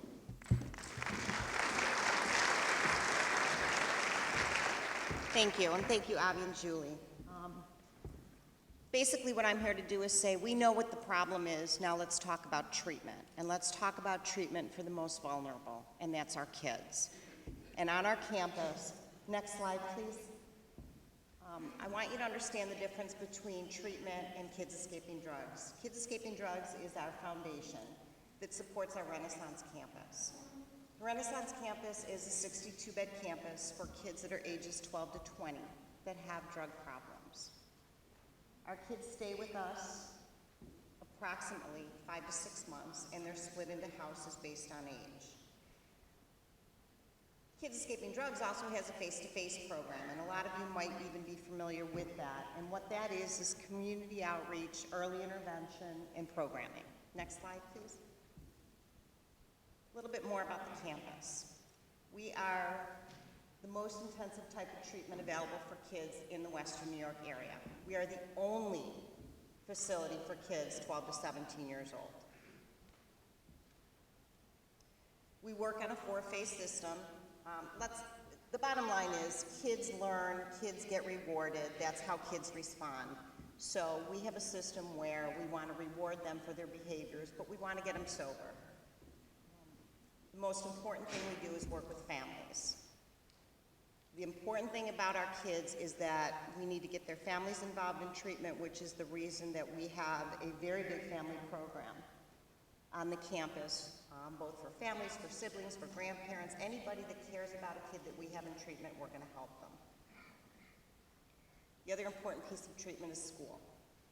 You know, when we get referrals, people ask us, well, what about school? How's my kid going to go to school? Let me tell you something about these kids. People stereotype, people talk about stigmas. The kids on our campus have been called dumb. They've been labeled in school. They've been kicked out of school because of their drug use, but nobody knows about that. I'm here to tell you the majority of our kids on our campus are extremely bright. The majority of the kids that you know that are drinking and using drugs are extremely bright, but it's a stigma. Next slide. Our early intervention program, and this is what we work with. We partner with over 100 schools. And when kids get in trouble, the service that we offer is a one-time, 1.5-hour session where mom and or dad or who's ever the guardian of the kids come to our campus. They get to meet with an intervention counselor, but the best part of it is they get to meet with our kids. So if a 16-year-old boy comes in, we will have kids meet with him, talk about their story, how they got to the point that they're at. And the goal is to try to make sure that that young man or young woman doesn't end up on our campus. The parents get to meet, they get to pick their, I deal with this with my kid, how do I deal with this? And at the end of that, then we're going to offer recommendations. Next slide. What I want to tell you all is that there is help. Vulnerable kids. We have 12 to 20-year-old kids. We have a campus where we and I would encourage you, let us know, call us if you have any problems. Thank you.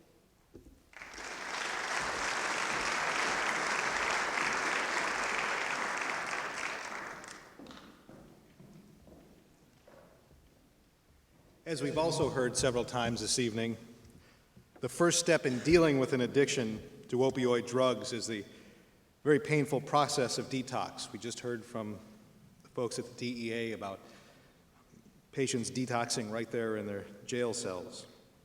It's the first step in learning how to live a life that's not centered on a pill or a needle. To talk a little bit about detox treatments and the treatment process is Chrissy Pearl with Horizon Health, one of Western New York's leading providers of services to those in the throes of addiction. Chrissy?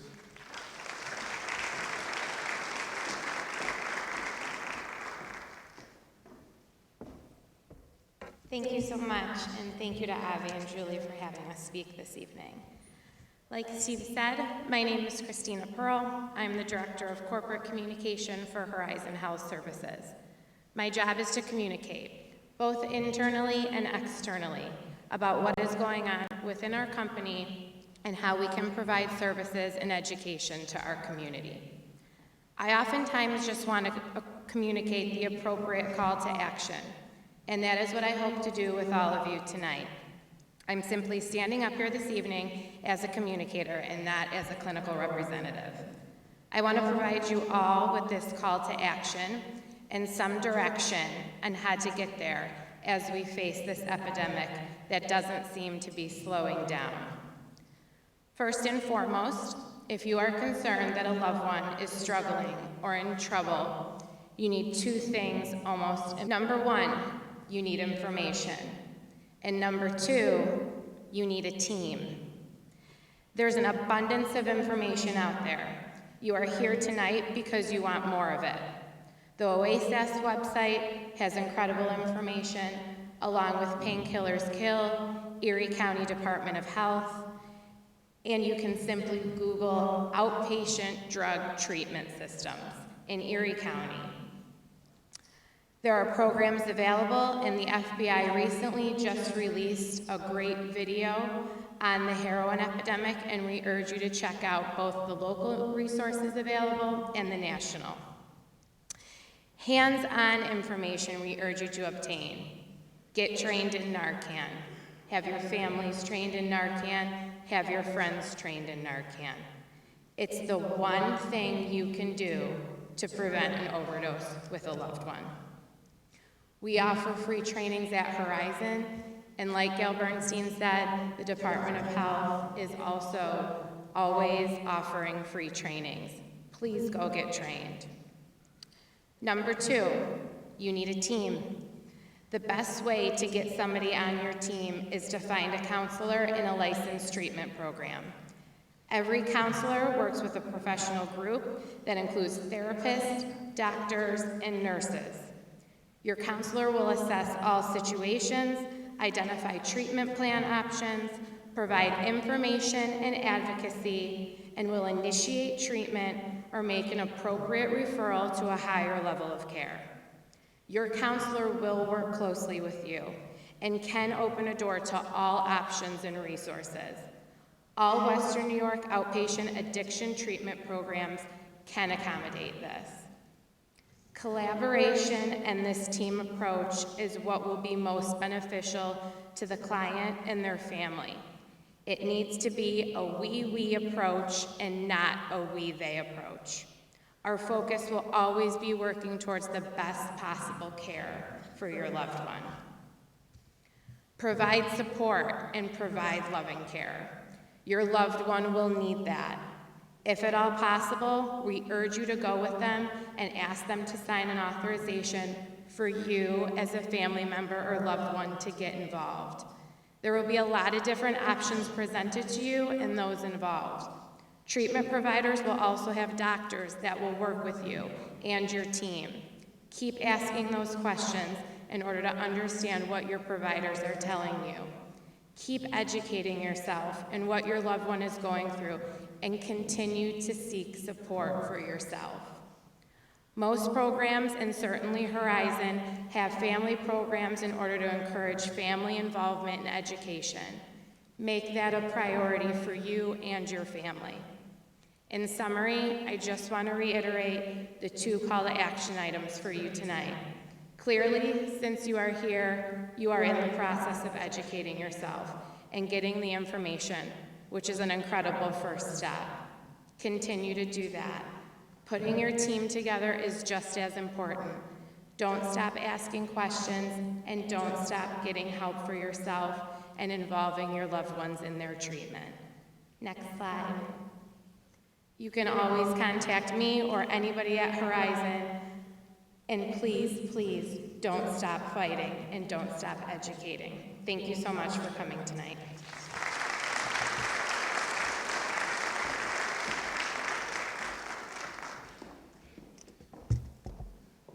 Our final speaker this evening brings together many, if not all, of the solutions and things that we've heard about so far this evening. Rob Kent is General Counsel for the New York State Office of Alcoholism and Substance Abuse Services. That's the state entity that nearly everyone you've heard from here turns to for guidance and regulatory help. Discussing where the state stands on combating the public health crises of addiction, and particularly opioid addiction, we welcome to the stage Rob Kent.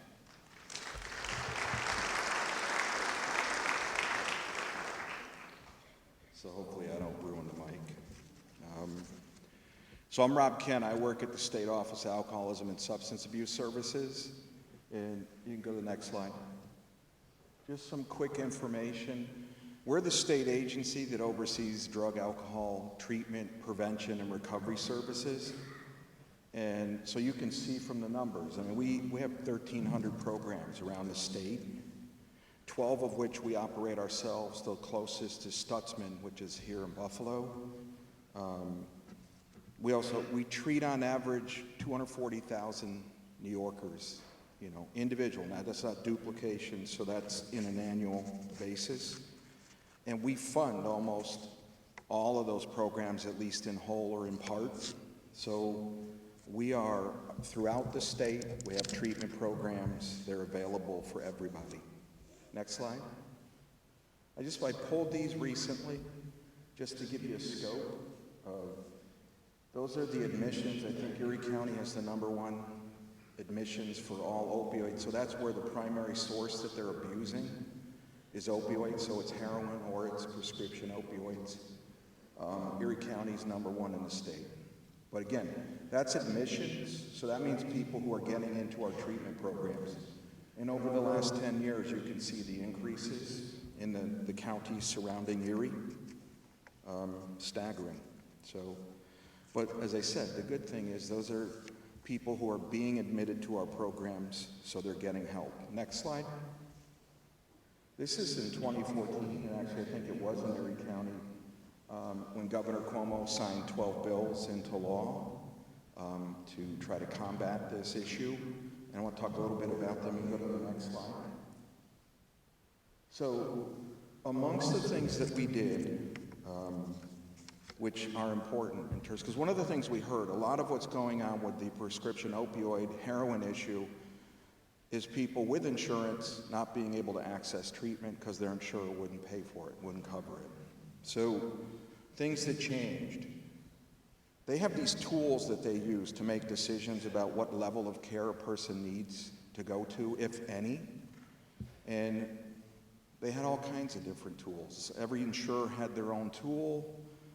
We were authorized by one of those bills to now review them all and approve them.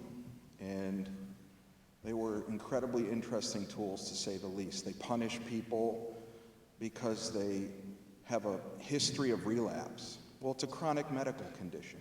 People relapse. I mean, it's the reality of this, right? They punished you by not giving you access to care because you weren't motivated to participate in the treatment. Well, a lot of people aren't when they start. So we killed those kinds of things. So we set the rules now. We have our own tool. It's called the Oasis Locator Tool. It's mandated for Medicaid managed care, and it can be used by private insurers. The only two tools that are allowed to be used in the state now by insurance companies when making decisions is our tool, the Locator, or the American Society of Addiction Medicine's tool. That's it, no other tools. So a couple other things that were done in that bill. Now the decisions, when they're made, are made by people who understand addictions and behavioral health, not by people who just have some license and apparent qualification to make a decision. They have to pay for inpatient care while you're appealing. So if they deny the care, you appeal the decision, they have to pay for it while the appeal's being decided. And then the most important thing is by approving the tools, the one thing that we really took care of once and for all is this notion that you had to fail first at outpatient care before you got inpatient care. So I say that we don't allow that anymore in New York. So I say it to you as well, because if it's happened to you, Let me just say the following though, right? I tell you that's the rule, and I guarantee you somewhere that's being done. So if you hear about it, if it's happened to you, I want to know about it. You can tell Avi, we talk frequently. You can reach out to me. My email address will be at the back end of this. It should not be happening. Next slide. So there you go, Ann. I took that a while ago.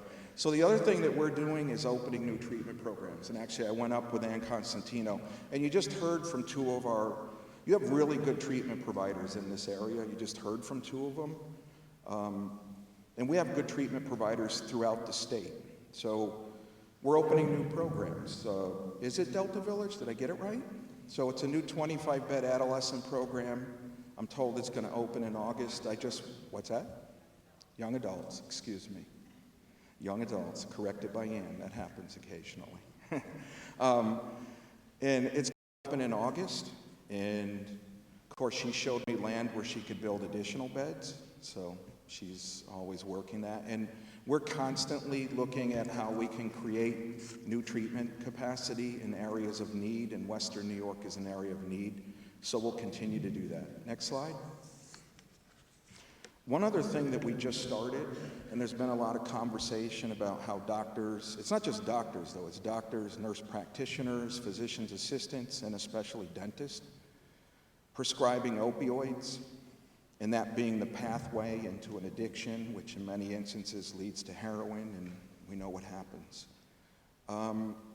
There's legislation pending in Albany to mandate that all prescribers of opioids get trained, and it's been pending for more than a few years. So while it's been pending, we decided this last fall, we've created a continuing education course with the doctors, with the nurse practitioners, with the physician's assistants. It started in early February. So it's a continuing education course. You can see what it trains on. We're trying to work with physicians to help them understand that prescribing opioids ought to be one of the last resorts and not the first resort. How to treat people who have addictions, who are in pain. And then understanding how to, so you can see how to responsibly prescribe opioids. So we've started that. Quite honestly, we hope it is mandated, but if it is, at least now we've created the program that could be used to do it. Next slide. This is new. We just put this on our website. This is available to anybody. So now we have a website link where you can check for available treatment beds throughout the state of New York in our system. And I'm not going to go through it here, but when you scroll over the address, you can pull up directions. The phone number listed is the phone number for that program and not just the organization that runs the program. So you now can find out where treatment is available, bedded treatment is available. Within the next 6 months, we'll add every other type of treatment to that model. Providers update it every day. So we think that's a good tool. We hope that it helps make it easier for people to find out. Because I will tell you, there are treatment beds available every day. They might not be in your county. They might not be in the next one over, but probably within 60 miles, there's an available bed. And we want to make it easier for people to make those connections. Next slide. Everyone's mentioned the naloxone training. At the state, we have, through the Department of Health, and it's a partnership with my agency and with the Department of Health, we are doing naloxone trainings all over the state, and you can see the numbers. To date, 100,000 people trained, 3,000 lives saved. That's 3,000 lives that we have an opportunity through our providers to try to help get into a life of recovery. A couple other quick things I wanted to mention before I stop. Next slide. So 2 new programs that we're working on, and actually we're working with the Erie County Department of Mental Health to roll this out in this county. The Family Support Navigator and peer supports in the emergency departments. What we're trying to do is create capacity within the communities for parents, family members, people in need, trying to figure out what their insurance will pay for, where they can get help, and trying to help them make the connection. So stay tuned on that. We're working to roll that out in this county. And the peers never end up in our treatment programs. If you've been meantime, we'll help them connect. We want to put people in the emergency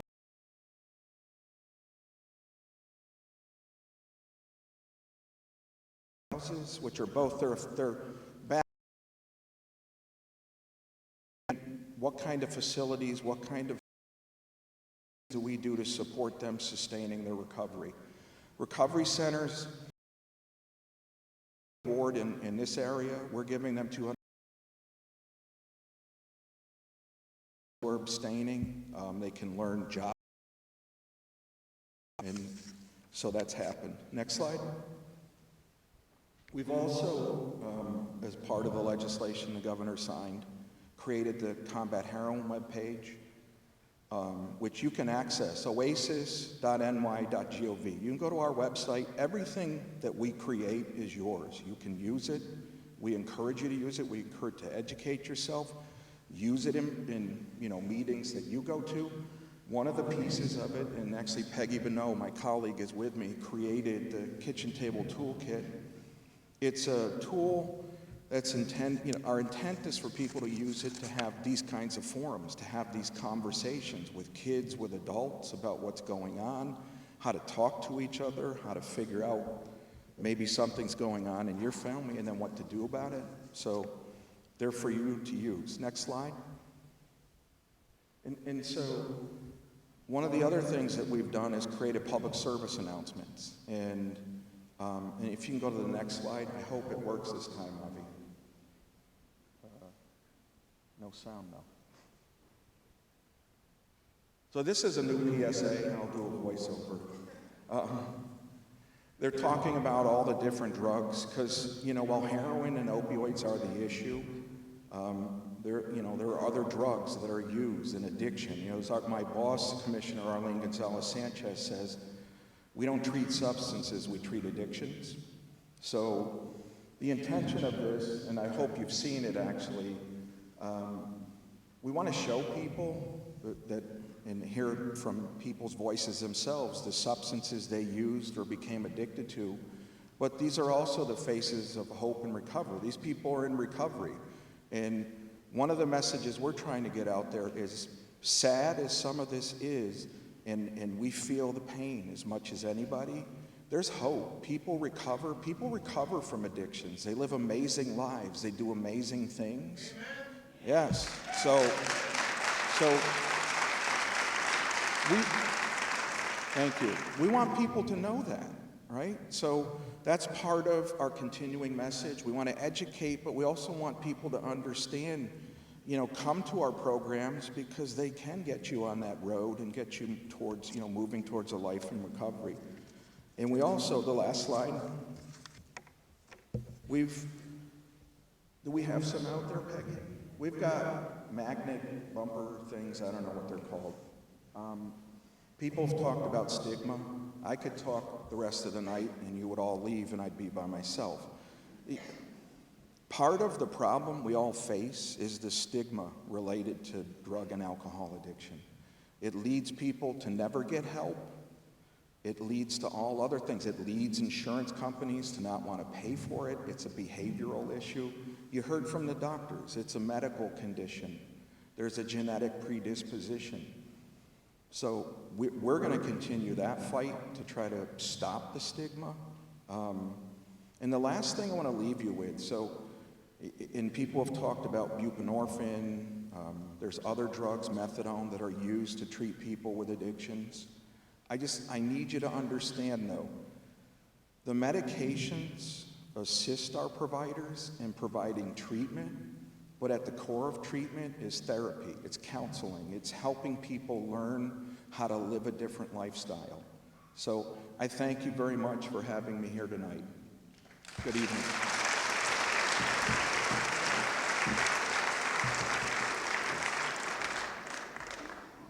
Finally, one last element of our program this evening, and it's a brief video which we think sort of encapsulates everything that we've talked about so far this evening, and it shows us the different faces of addiction. If we can just roll that video and call it a night here tonight.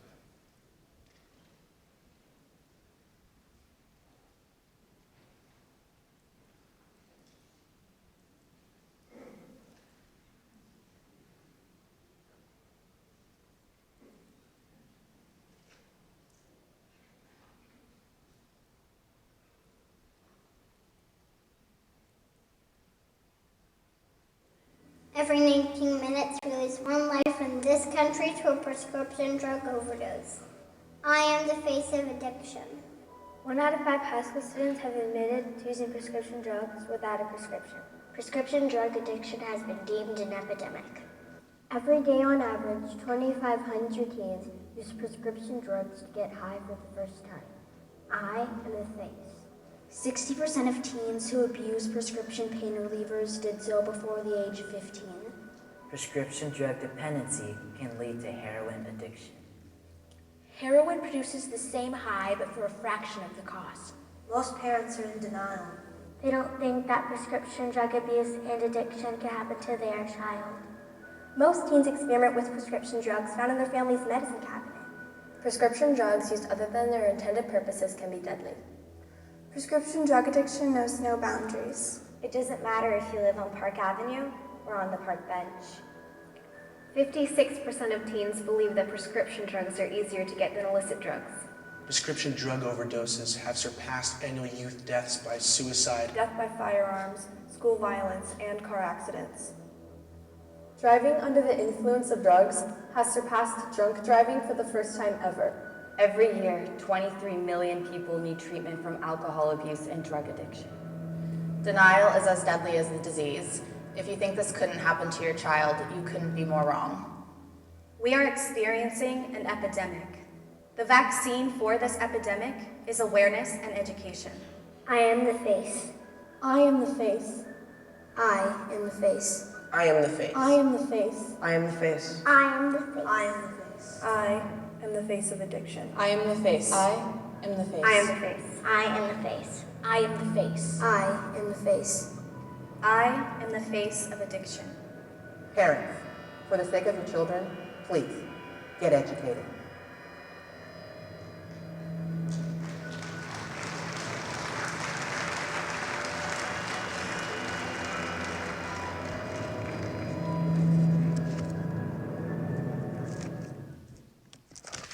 You've heard a lot of,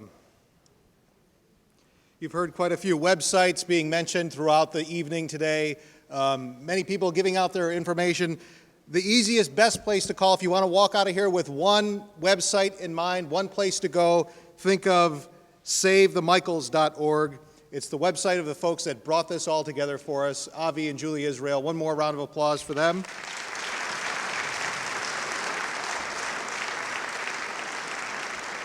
If you need help, if you want to help us, just for more information, anything, SaveTheMichaels.org. We have a survey on the website as well, which will help us with further programs like this. That is a one-stop resource for information on how to move forward when you realize you need help. We want to thank everybody who was a part of this evening, the North Park Theater, of course, for opening their doors, all the public officials who are here with us today, including Mayor Brown and Acting DA Flaherty, and we have our councilman with us, Joel Ferraletto, and legislator Pete Savage, and all the folks who were here with us earlier in the day. Our experts who spoke, Dr. Gail Burstein, Robert Kent, Dr. Richard Blondell, Dr. Anne-Marie Reynolds, DEA resident in charge, John Flickinger, Dennis Galuzzo, Jody Altman, Judy Israel, Christina Pearl, and Carrie Locke. Again, thank you to all of them. One more round of applause for everybody who was here with us today. We were supposed to have a question and answer period, but we're already in overtime. So what we will do is if you go to the Facebook page for SaveTheMichaels.org, it's facebook.com/STMOTW, Save the Michaels of the World. If you go to that Facebook page, we are going to try and answer as many questions that we got tonight as possible on Facebook. Thank you again so much for joining us. We hope you've walked away with a better understanding of this crisis that faces our city and our county and our nation. And I hope you all have a great night. Thank you very much.